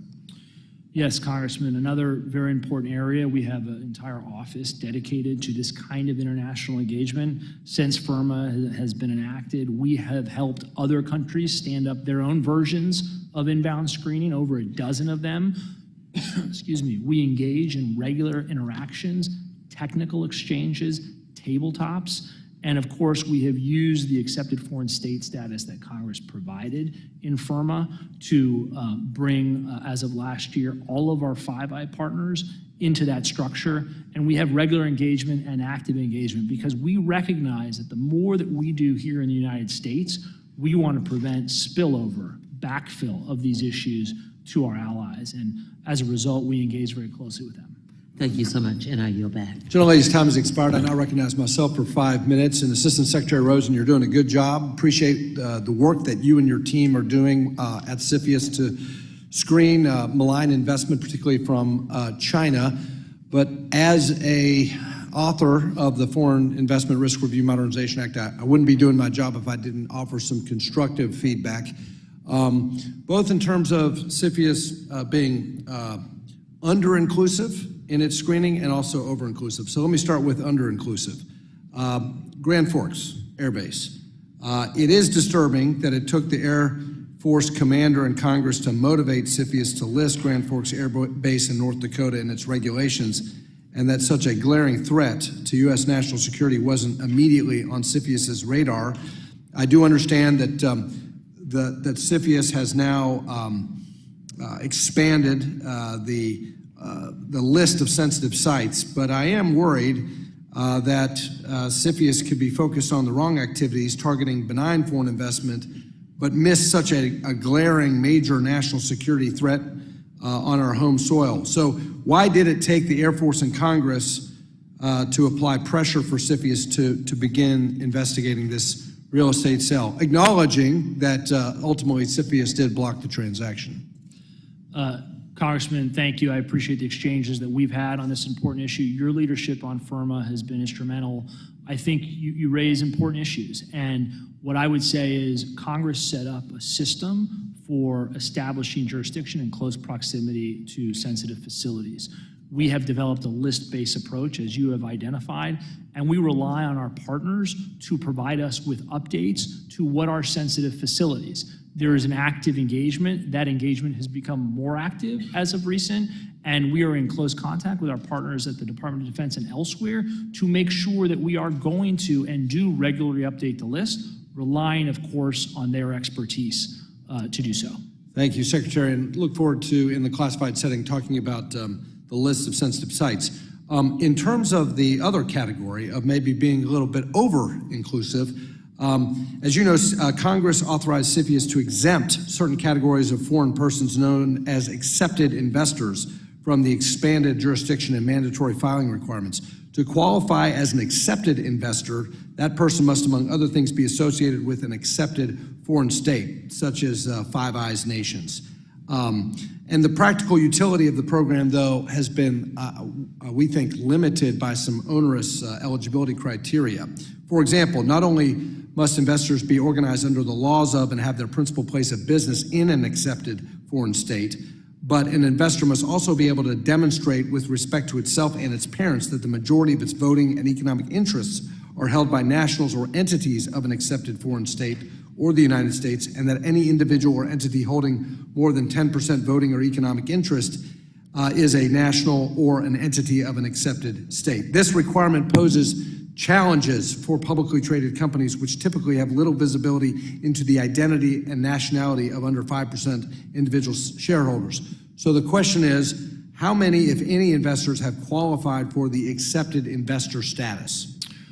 Congressman, the accepted foreign state framework that you put into place in FIRMA has been very important. We have been working to implement that. In terms of specific numbers, happy to look at the annual report and look at our data and provide updates. I do think, though, however, that looking not just at who the investor is, but issues behind that are important to our analysis to assess risk. But if you see an issue in this area, I'm happy to look at it and work with you and continue to work with you to make sure that we are addressing the national security risk while also achieving Congress's intent with accepted foreign states. Well, you got a tough job because we want to invite the benign investment, but also screen out some of this more malign investment like we saw at Grand Forks. Final question. On the executive order on investments in national security technologies and products in countries of concern, can you describe the role of the Office of Investment Security and CFIUS in the implementation of that executive order? And this is a bit of a follow-up to the chairman's questioning, because we do believe that OFAC should be the primary point on outbound investment. Yes, Congressman, thank you. So the way that I lead the Office of Investment Security, the primary function of which is CFIUS and leading that effort, it is envisioned that the implementation of this executive order will reside outside of CFIUS, but within the Office of Investment Security, working closely with our partners in OFAC, given the IAPA authorities. But that's the answer to your structural question. My time has expired. What we need is clarity for investors. Green light, red light, not a bureaucratic black hole. With that, my time has expired. The gentleman from Illinois, Mr. Kasten, is now recognized. Thank you, Mr. Barr. Thank you, Mr. Rosen, for your time today. There was a report in January of this year that CFIUS was reviewing Binance's proposed $1 billion acquisition of Voyager. Binance has since withdrawn that proposal, but the reporting said that CFIUS was reviewing on the basis of national security concerns. Are you able in this format to give us any color on why you were reviewing and what concerns you had with that transaction? Congressman, the short answer to your question is I would reserve that to the closed door setting. Okay. Well, maybe we can follow up on that offline then, or some other more appropriate setting. I asked the question really to make a larger point that last year there were reports that North Korean hackers stole more than $1.7 billion of cryptocurrency. I think over the last 5 years that's been something like $5 billion. There's been public reports from U.S. intelligence officials that more than half of North Korea's nuclear missile program has been funded by cybercrime and crypto theft. It's of course not, we know that there's similar crypto theft and money laundering crypto networks that are driving Chinese productions of fentanyl compounds. We know that Iran has been using crypto to get around some of their sanctions. Wall Street Journal reported that Binance has actually been assisting Russia in evading sanctions. The public, and recognizing this is not all of it, but the public reporting is that the crypto market has at least $20 billion in illicit transactions. So my question for you in your capacity is, if we know that North Korea is stealing billions of dollars worth of crypto and using Chinese money laundering networks in order to fund their nuclear program, is it safe to say that that poses a threat to national security? Well, Congressman, these issues around crypto and the actors that you identified are very concerning and ones that we similarly take very seriously. We would look at these kinds of issues in the context of a particular transaction. And so, for example, one of the things that we look at is third-party risk, right? And so let's just say you mentioned hacking activity, right?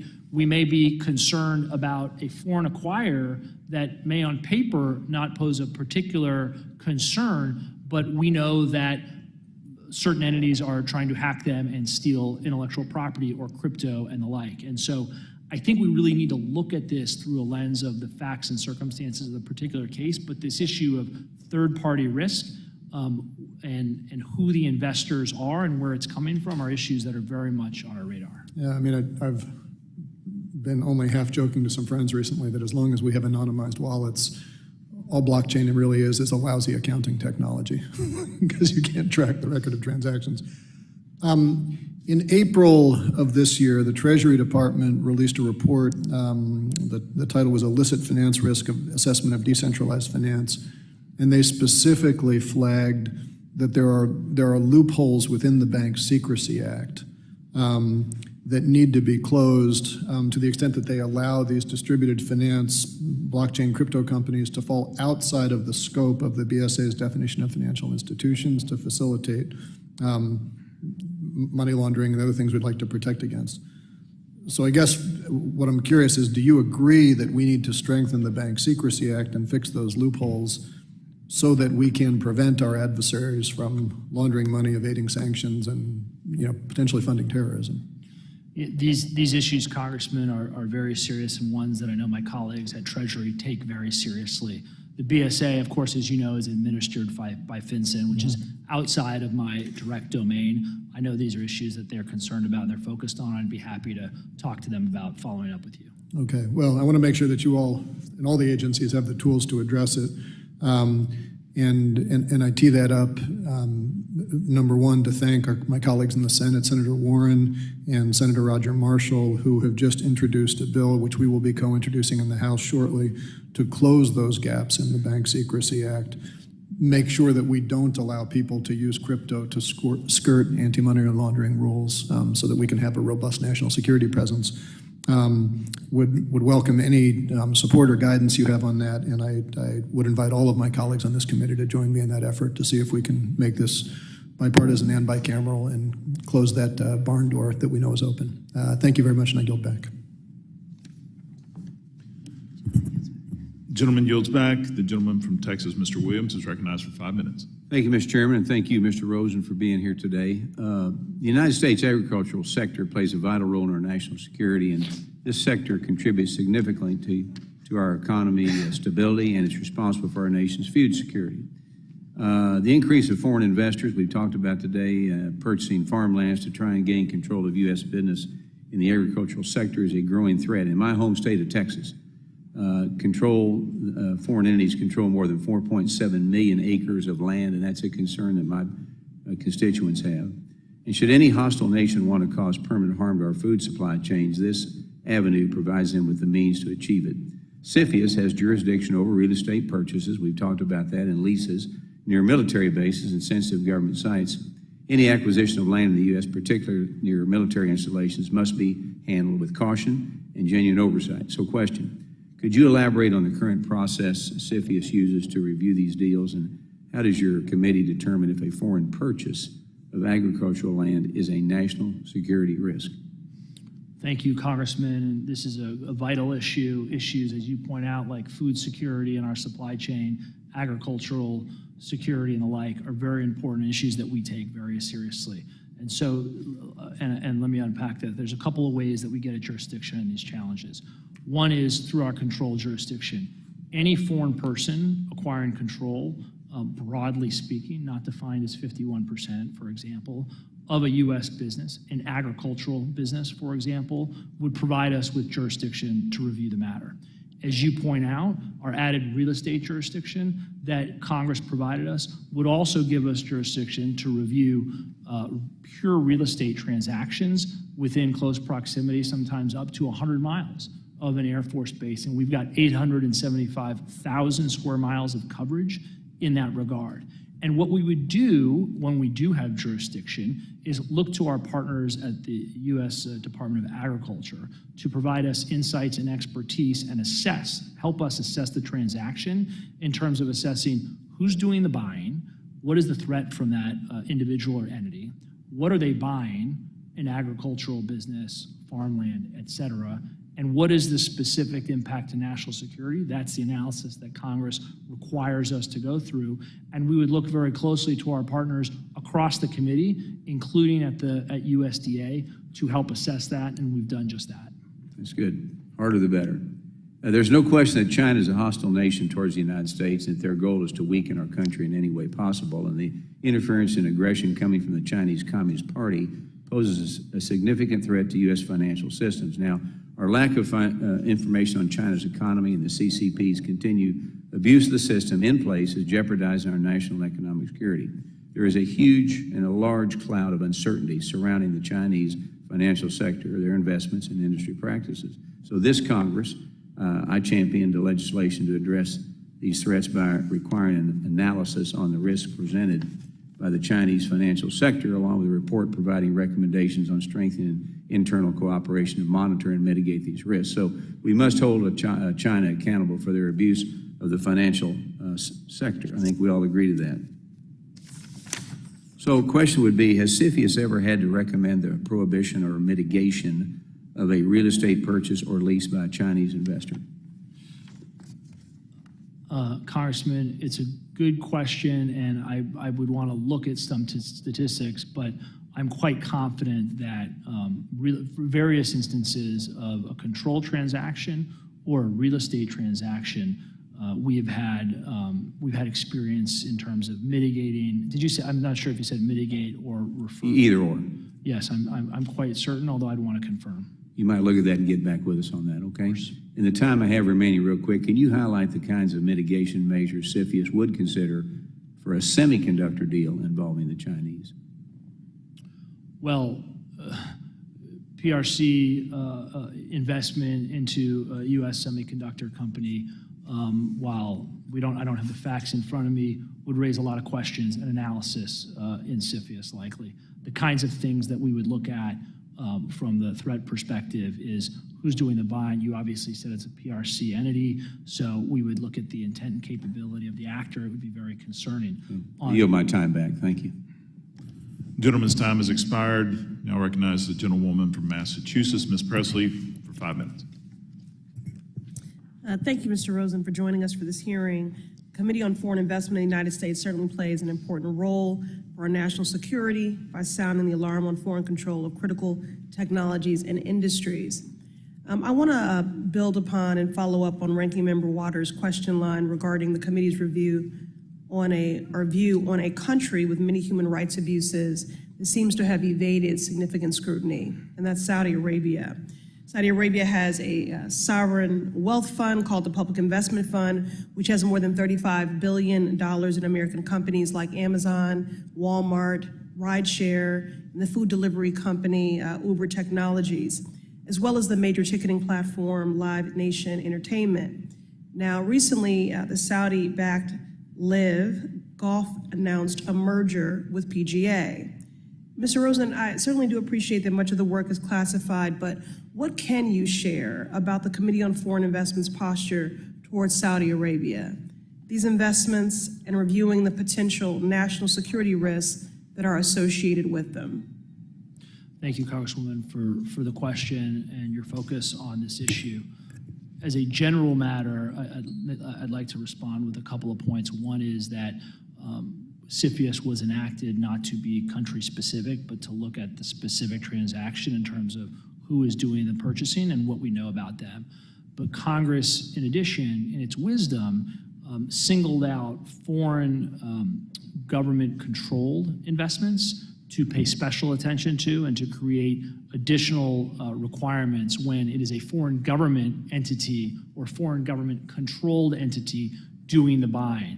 And we look very closely at those transactions when we have jurisdiction. And then the other point that I would make, which is really essential in our analysis, which Congress requires, is what is being purchased? What are we worried about? Are we worried about U.S. person-sensitive personal data, for example? Are we worried about the transfer of technology, like critical technology? Are we worried about access to critical infrastructure or a sensitive facility? And so these are the kinds of factors that we look at in any analysis, but I think it's important to highlight the foreign government control piece of this as well. Right, I appreciate that. Asked the question just because I, did think that the jurisdiction was clear and was there, and really just seeking transparency. Just none of us want to be caught flat-footed here, so I appreciate your question there. But I do just want to double down on the fact that Saudi Arabia is an oppressive regime. And in fact, just a few weeks ago, human rights watchdogs reported that Saudi Arabia killed hundreds of Ethiopian migrants and asylum seekers who tried to cross the Yemen-Saudi border between March 2022 and June 2023. Additionally, a report by the U.S. intelligence community concluded that the Crown Prince, who oversees these investments, approved of the operation to murder Washington Post journalist Jamal Khashoggi. In light of these human rights abuses, Saudi investments in U.S. companies, especially those in critical or sensitive industries, clearly warrant greater scrutiny. For example, building upon the question line of Congressman Cleaver, Saudis hold significant stake in Twitter, or whatever Elon Musk is calling it now, and Twitter is within your jurisdiction to review as a global social media giant that has sensitive personal data on Americans and is a major communication platform for government officials, including the president and your agency and the Department of Treasury. Do you agree? I would agree that we have jurisdiction to review foreign investment, controlling investment into a U.S. business, Congressman. Very good. So bearing that in mind, then, has the Committee on Foreign Investment reviewed any investments by Saudi Arabian companies and nationals into Twitter specifically? Understand your question, Congresswoman, and these issues are important. They present complex issues, and they require a specific case-by-case analysis. Of course, FIRMA put in place strict confidentiality requirements, and so whatever we can get into in a classified and closed setting, I would respectfully defer to that. Fair enough. In the end, Saudi Arabia should not be able to sanitize its image by sports washing, nor should it be able to gain sensitive data by investing in American companies. We need a review of these investments, and I hope the Committee on Foreign Investment will scrutinize the Saudi Arabian government like the human rights abuser that it is. Thank you. I yield. Gentlewoman yields. I now recognize myself for 5 minutes for purpose of asking questions. Mr. Rosen, thank you for being here today in your long career in national security. It's a very important topic. Understanding some of the sensitive nature, any questions that I ask that the answer may not be suitable for a public setting, I understand. Please just let me know and we can address these later today. I first want to ask you about the CFIUS June 2023 report on committee activities in the prior year. That would be the activities of 2022. As you know, Section 7C of FINSA requires an annual report on foreign direct investments in the United States by entities from foreign countries that comply with any boycott of the State of Israel. In 2022, the committee identified 16 transactions involving investors that comply with a boycott of Israel, including one transaction involving investors from Iran. Can you elaborate on the nature of these transactions at a level that is suitable for a public setting? Congressman, thank you for the question. I think putting in place these requirements for the annual report were very important. We take a lot of time, we look at a lot of data, and it's important for us, and we appreciate that. Specifically, I'm not prepared to address that here, but would be happy to follow up. Okay, we'll address that later this afternoon. At a high level, is there any idea that, and maybe we need to do all of this in the setting, but did any of these, maybe at a very high level, did any of these raise significant national security concerns? Well, what I can tell you is that whether they were in connection with these transactions or other transactions, we would take a very robust review of, again, the purchaser, the threat in connection with that purchaser, and what is being acquired, what is the U.S. business. And so we would very much scrutinize any such transaction looking at those issues that Congress has prescribed. And again, happy to follow up in a store. Thank you. And the last question on this topic, in this section of the report, you mentioned that CFIUS could not independently verify the dollar value of 3 of the 16 transactions, meaning the total value of 7C transactions exceeds that which was reported, I assume. What particular barriers did CFIUS encounter that prevented CFIUS from independently verifying the dollar values of those transactions? Well, as a general matter, sometimes we will run into a transaction that presents a sort of odd restructuring, for example, and it may not be your typical merger or acquisition transaction. And so in some cases, it could be that. In some cases, it could be that the information wasn't available. But again, with regard to these particular transactions, we'd be happy to address that in a closed setting. If we can't, we'd be happy to get back to you. Okay, thank you very much. One of the most difficult aspects of policymaking is balancing free and open investment ideals with national security concerns. CFIUS has the authority to lighten certain regulatory burdens on investments from certain friendly countries. For now, CFIUS only extends these relaxed standards to the so-called Five Eyes countries which directly partner with the U.S. on matters of national security and intelligence. As much as you can you explain the specifics of how these standards are relaxed for investors from Five Eyes partners? Yes, and thanks to Congress for giving us the tools to be able to execute on that. As a general matter, when a country is an accepted foreign state, what that does is relieve investors from that country if they meet certain qualifications and criteria from certain aspects of CFIUS. So, for example, the expanded jurisdiction that Congress importantly provided over certain non-controlling investments into critical technology, critical infrastructure, sensitive personal data companies. If you qualify as both an accepted investor from an accepted foreign state, you might be exempt from that, for example. Okay. I have the feeling my remaining questions would probably be more suitable for the secured environment. So at this point, I'll yield back the balance of my time and recognize the gentlewoman from Texas, Ms. Garcia, for 5 minutes. Thank you, Mr. Chair, and thank you to Assistant Secretary Rosen for being here and offering his testimony today, and I look forward to the afternoon session with him also. Foreign direct investment has played a key role in the Texas economy for nearly 2 decades.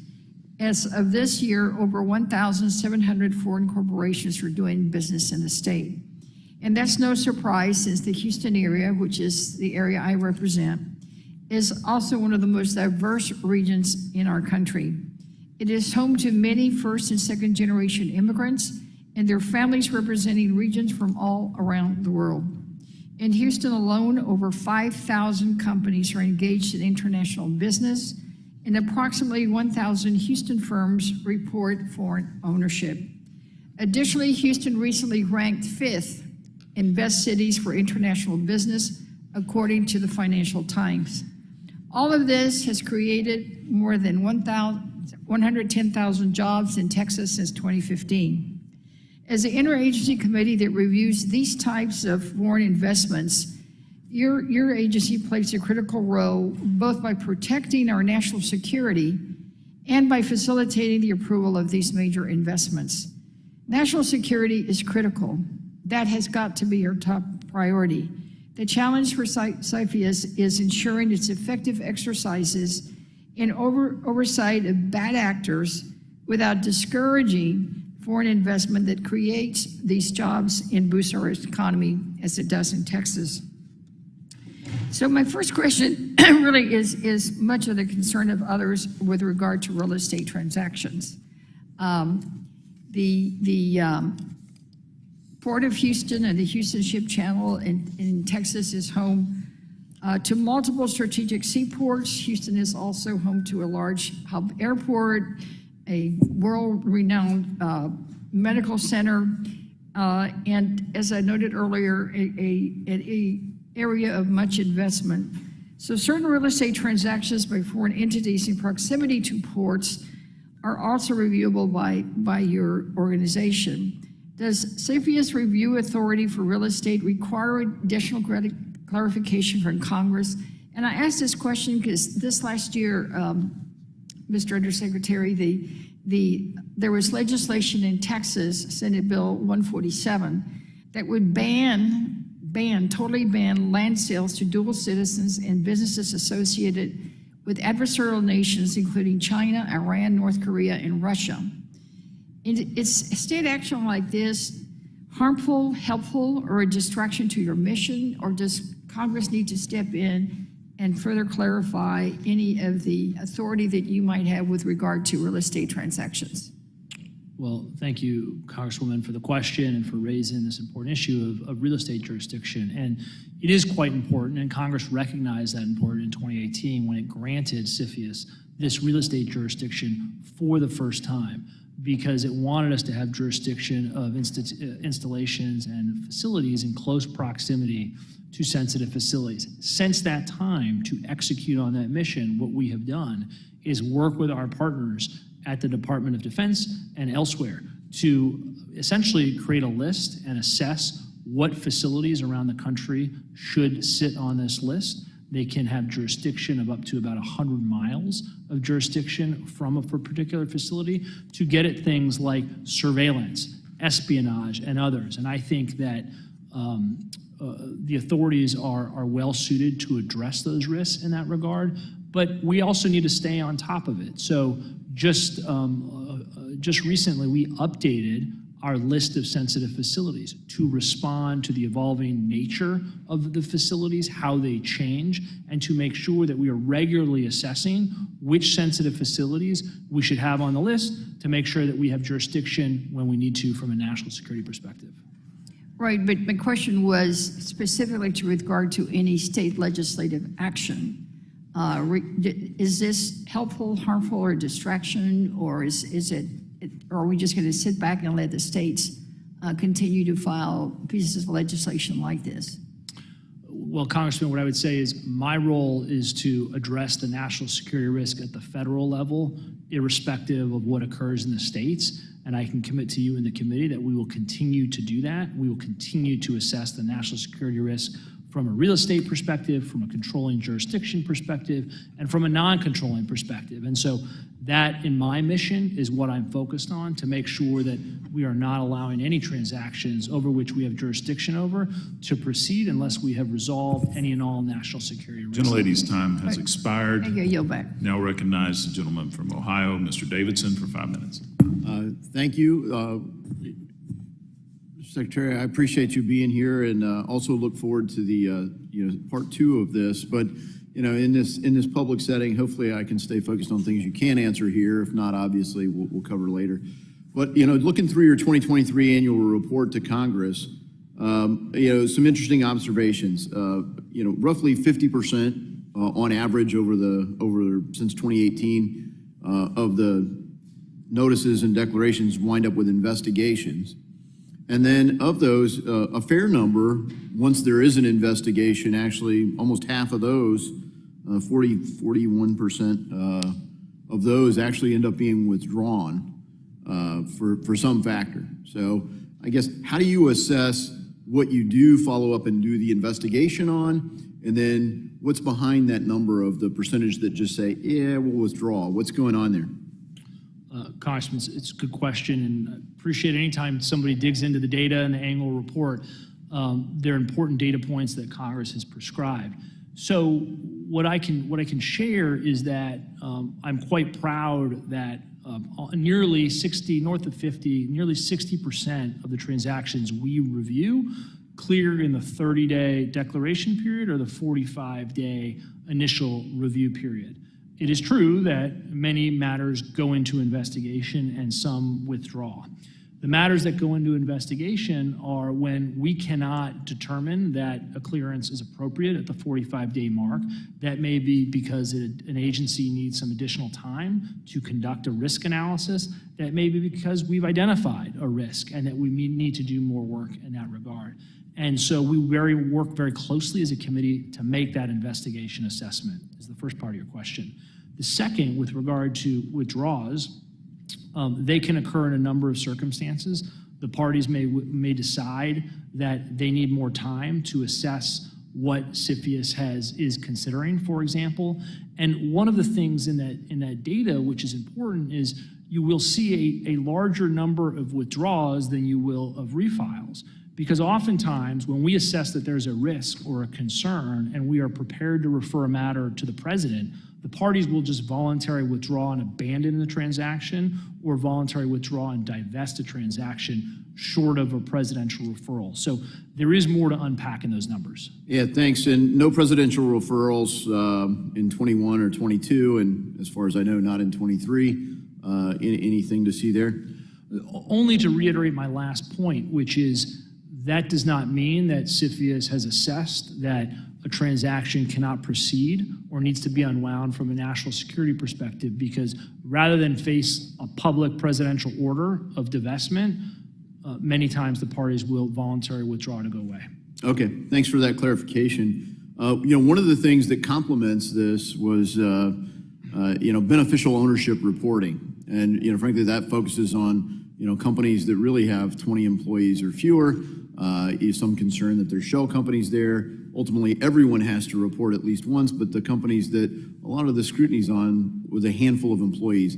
What's the status of the rulemaking for that? When will this take effect? Because talking to my constituents, whether they're big businesses or small businesses, or frankly, even CPA firms, they don't really know much about this. Congressman, the issue of ultimate beneficial ownership is critical to CFIUS's work. I know it's critical to our partners at other regulatory agencies, including FinCEN, which is working on this rule, of course, within Treasury. Beneficial ownership is a very important part of what we do. We need to assess who the ultimate owner is of the foreign acquirer, and so that we can fully and adequately address any potential risk. And we have means to do that. On your specific question about the rule and the timing, that's not something that's within my domain, but I'm happy to talk to my colleagues at FinCEN and see if we can get back to you. And so you're doing it now, even in the absence of this new reporting requirement, I guess, is part of the point that I wanted to make. And many of the members of the committee, certainly me, we felt there was a smarter, better way to do it than the ultimate way that became law. And, we'd certainly be open to modifying it because, frankly, I think you have some of the smallest, least sophisticated businesses that will ultimately be subject to jail time and massive fines. Not that they will be targeted, but they could be. And I think the last thing I just like to bring up is sensitive real estate. I think we'll probably go deeper in there, but could you talk a little bit about, it's not like China comes and says, hey, I'm from China, I want to buy this sensitive property. How do you begin those review processes? So the gentleman's time has expired. If you could respond in writing for the record. Yeah, I think in depth will probably be in part 2, but thank you. My time has expired and I yield. The gentleman yields. The gentlewoman from Michigan, Ms. Tlaib, is recognized for 5 minutes. Thank you so much. Assistant Secretary, thank you for being with us this afternoon, I think now. We all know, and I think in your testimony you talked about the expanded criteria, factors that have been now taken into consideration since 2022 with the president's action. And one of the things that kind of stood out for me is that from 2017 to now, was it like double or triple the number of caseload? Is that correct? Can you talk about Nearly double. So in 2017, we had a number of transactions. I can get you the exact number in the 200s or so. And just last year in 2022, we had 440 filings, the most ever, in part due to our expanded jurisdiction. Well, Assistant Secretary, well, how would you because you don't have the capacity. You don't have to, I mean, I don't know if you would have the capacity if you have the same number of folks on your team or working in this area. And then, to see again, because the criteria expansion, which is necessary for national security, how do you prioritize those the caseload? I say caseload, sorry, I'm a social worker at heart, so I say caseload. How do you prioritize what you're going to work on first and what is priority for? Well, we too call it a docket and cases and all the rest. As a former DOJ prosecutor, I'm sort of familiar with the dockets. But what I would say is the resources that Congress has provided have been instrumental in making sure that we could implement FIRMA, building out our non-notified capacity to identify transactions that were not brought voluntarily to the committee, to building out our monitoring, enforcement, and compliance functions, for example. Building out our staffing to address it, which we continue to do, and we are continuing to grow to address our broader case docket, but also the broader priorities.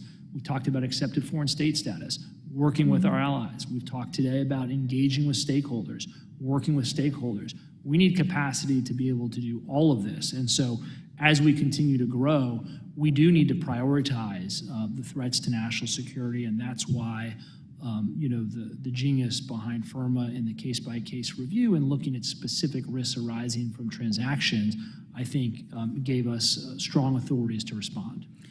So, Assistant Secretary, under the expanded jurisdiction, y'all have authority now, includes non-controlling investment in U.S. companies that maintain or collect U.S. citizen-sensitive personal data that can have an adverse effect on national security, correct?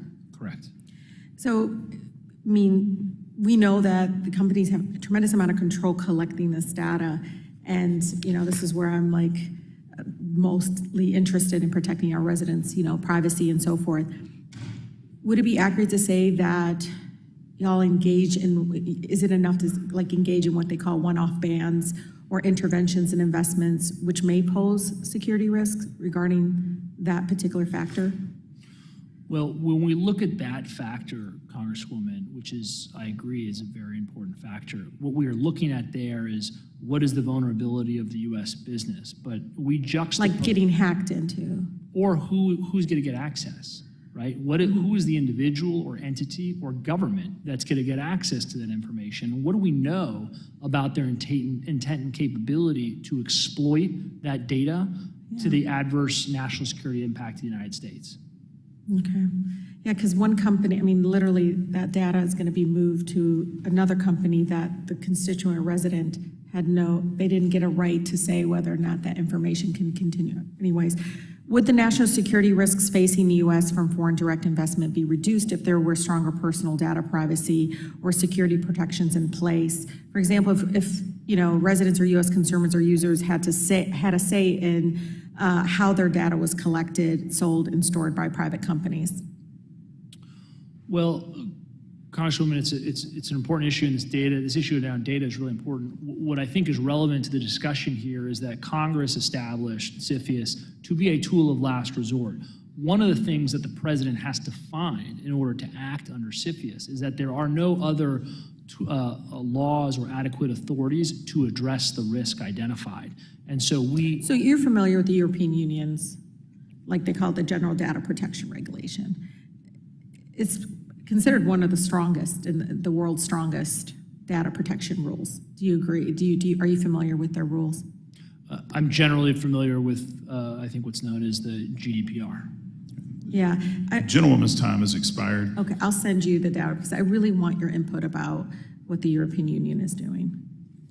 Gentlewoman yields back. The gentleman from Tennessee, Mr. Rosen, is recognized for 5 minutes. Thank you, and thanks, Secretary Rosen, for being with us.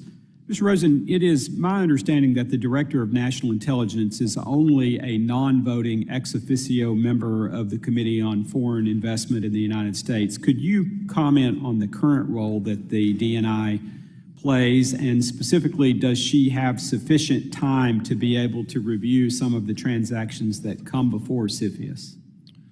Congressman, thank you for that question and raising the important partner of ODNI in our work. They are indeed a critical partner in our work, and they are a non-voting member, as I understand it, as prescribed by Congress. But that does not mean that they are not a very active participant and important player in our work.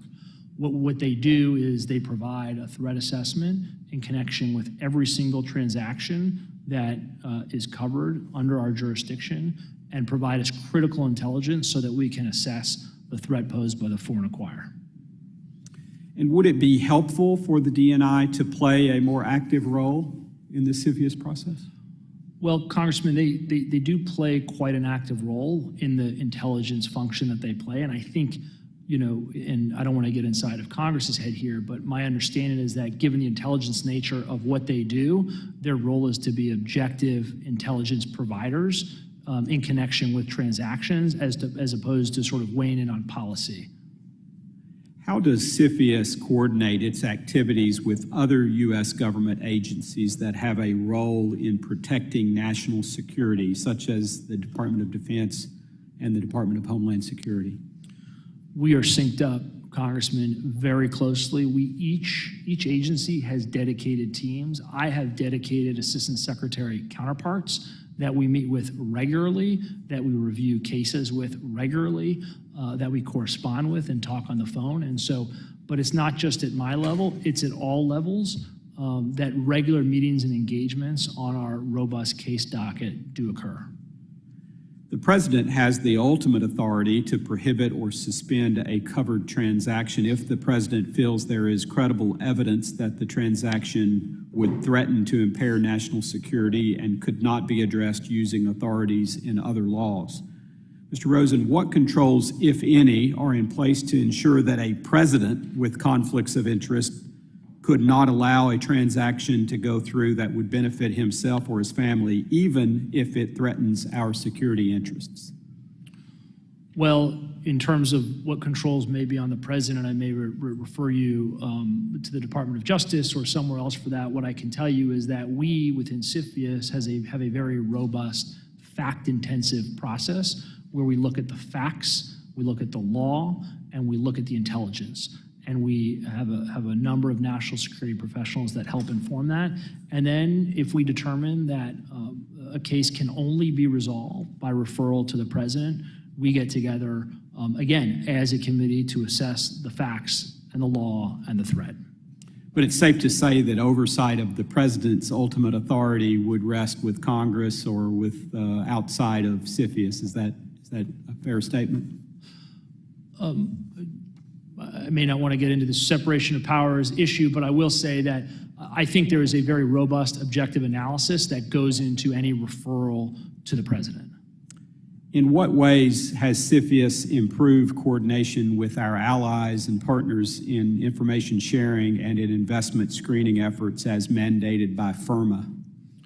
Yeah, the short answer is a lot and very closely. We have helped our allies and partners stand up more than a dozen of their own inbound screen regimes since FIRMA has come into place. We regularly engage with them. We provide feedback.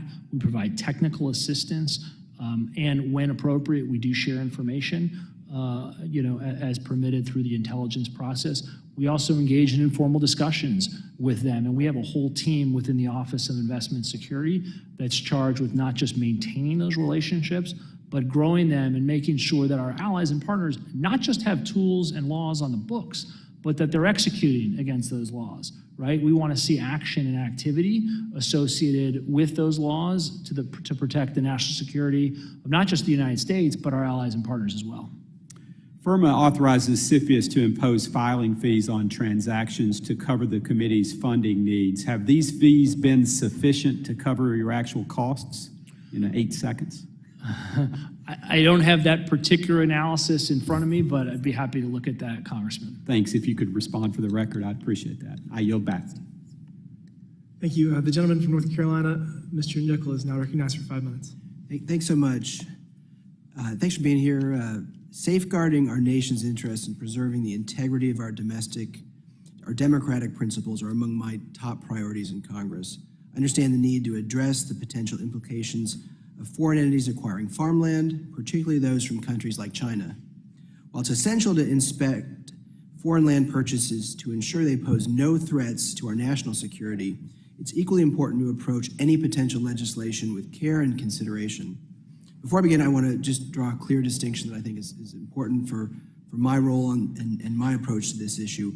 While we discuss our concerns about the actions of the Chinese government and the Chinese Communist Party and specific corporations, these concerns should in no way reflect upon the hardworking, dedicated, and patriotic Chinese American citizens who contribute daily to the fabric of our country. Our dialogue here today and every day should be guided by facts, by the desire to secure our national interest, and by a deep respect for every individual, regardless of their national origin. And the rising tide of anti-Asian discrimination is very troubling for me. It touches many of the people that I represent in North Carolina's 13th district, and we owe it to the Chinese American community in the United States to be very precise in our language, fair in our judgments, and unyielding in our commitment against any form of racial discrimination or ethnic discrimination. But we certainly have some concerns about farmland, and I want to get into that. I have a few questions, but first I saw on your bio you went to Colorado. Undergraduate at the University of Colorado, yes. Have you been following the football team? Hard not to. Did you think at the beginning of the season they'd be 2-0 right now? We're all very excited about the progress there. I mean, it's been a real story. But back to the questions. Given the rising trend of foreign entities, particularly from China, investing in U.S. farmland, can you tell me more about the measures that Treasury is considering to ensure that these investments don't compromise our food security and our national interests? Congressman, thank you for raising this issue, which is quite important, particularly this issue of food security, agricultural businesses, when they have national security impacts. And the committee has various tools to be able to address these issues as prescribed by Congress. Of course, our jurisdiction is not unlimited as prescribed by Congress, but the ways that we get at these issues are through our controlled jurisdiction, which is a foreign person acquiring control of a U.S. business, like an agricultural business, would give us jurisdiction to review a particular transaction. And as we've talked about here today, the jurisdiction that Congress provided in FIRMA to give us enhanced or new real estate jurisdiction over pure real estate transactions in close proximity to a sensitive facility. And close proximity can mean upwards of about 100 miles. And so we have jurisdiction in that regard over some 875,000 square miles of coverage in the United States. And what we do in either case is look at the nature and facts of the transaction, because we need to address specific national security risks. So we look at what entity or individual is doing the purchasing, and then what is being purchased and what's the potential exposure from a national security perspective. So, for example, food security, critical food supply chains, and the like would be things that we would look very closely at in circumstances where we've got jurisdiction to do so. And it's an issue that we take seriously. I know it's an issue that this Congress and this committee is spending a lot of time on, and it's an important one. Thanks.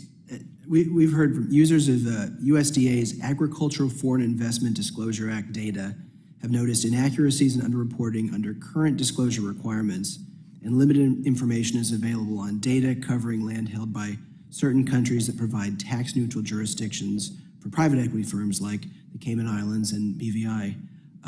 Why is this data limited or incomplete, and how is this impacting our national security? Well, Congressman, it's an important question. I think for some of it, I would refer you to USDA, but what I would say is ensuring that we have a robust information and information collection process to understand what is the scope of these transactions that are occurring, what is the nature of these transactions, what is being purchased. And so I understand there's some discussion about a reporting requirement and making sure that businesses are reporting transactions to the agriculture. The more information that we can get to assess whether it's a transaction that is covered by CFIUS and whether there's a potential national security risk is very important to our mission. Thanks so much, Sean. I yield back. Thank you. I now recognize myself for 5 minutes. Assistant Secretary Rosen, thank you for being here. On September 15th, 2022, Executive Order 14083 aimed at strengthening CFIUS's ability to assess and respond to evolving national security risks and foreign investment, explicitly acknowledging that certain countries employ foreign investments as a means to gain access to sensitive data and advanced technologies, which poses a national security threat to the U.S. Furthermore, this executive order established a clear link between the roles, activities, and capabilities of CFIUS in broader national security priorities, such as safeguarding U.S. technological leadership, ensuring the protection of American sensitive data, and bolstering the resilience of the U.S. supply chain. One of the executive order's goals is to harmonize and reinforce the various tools and objectives within the United States' cybersecurity strategy, thereby fortifying the nation's ability to respond effectively to evolving threats. More so than ever, I think everyone agrees, it's clear that cybersecurity is indeed national security. So, Mr. Rosen, along those lines, how has that directive affected CFIUS's work and protocols specifically in relation to cybersecurity efforts? So, Congressman, thank you. Issues around cybersecurity and data security and the like are very important and issues that we see emanating more and more, particularly in today's age where we have technology and data flowing back and forth between businesses. And the President's executive order was important for a number of reasons, but chief among them was highlighting these issues like cybersecurity. And while CFIUS has the authority to look at all sorts of factors, ensuring that CFIUS is laser focused on cybersecurity and data has been critical. So what does that mean in our day-to-day work? What that means is what we're looking at is access to sensitive personal data that an adversary or concerning foreign acquirer may get, and making sure that we are addressing that either through mitigation or blocking a transaction. But we're also worried about broader cybersecurity issues like a foreign adversary getting access to offensive cyber capabilities that a U.S. business may have. And so we are thinking about this issue of cybersecurity and data quite broadly, as I know this committee and Congress has been doing. Thank you for that. How does the executive order interact with congressional forums such as FIRMA and the ECRA? Well, the executive order is guidance to the Committee on Foreign Investment in the United States. And importantly, it's the first time that there has been such guidance issued to CFIUS. Of course, we operate under our statutory mandate of FIRMA. That's what determines what our jurisdiction is. That's what determines what analysis we go through, and that's what determines what our sort of broader authorities are. And so they interplay together in an important way.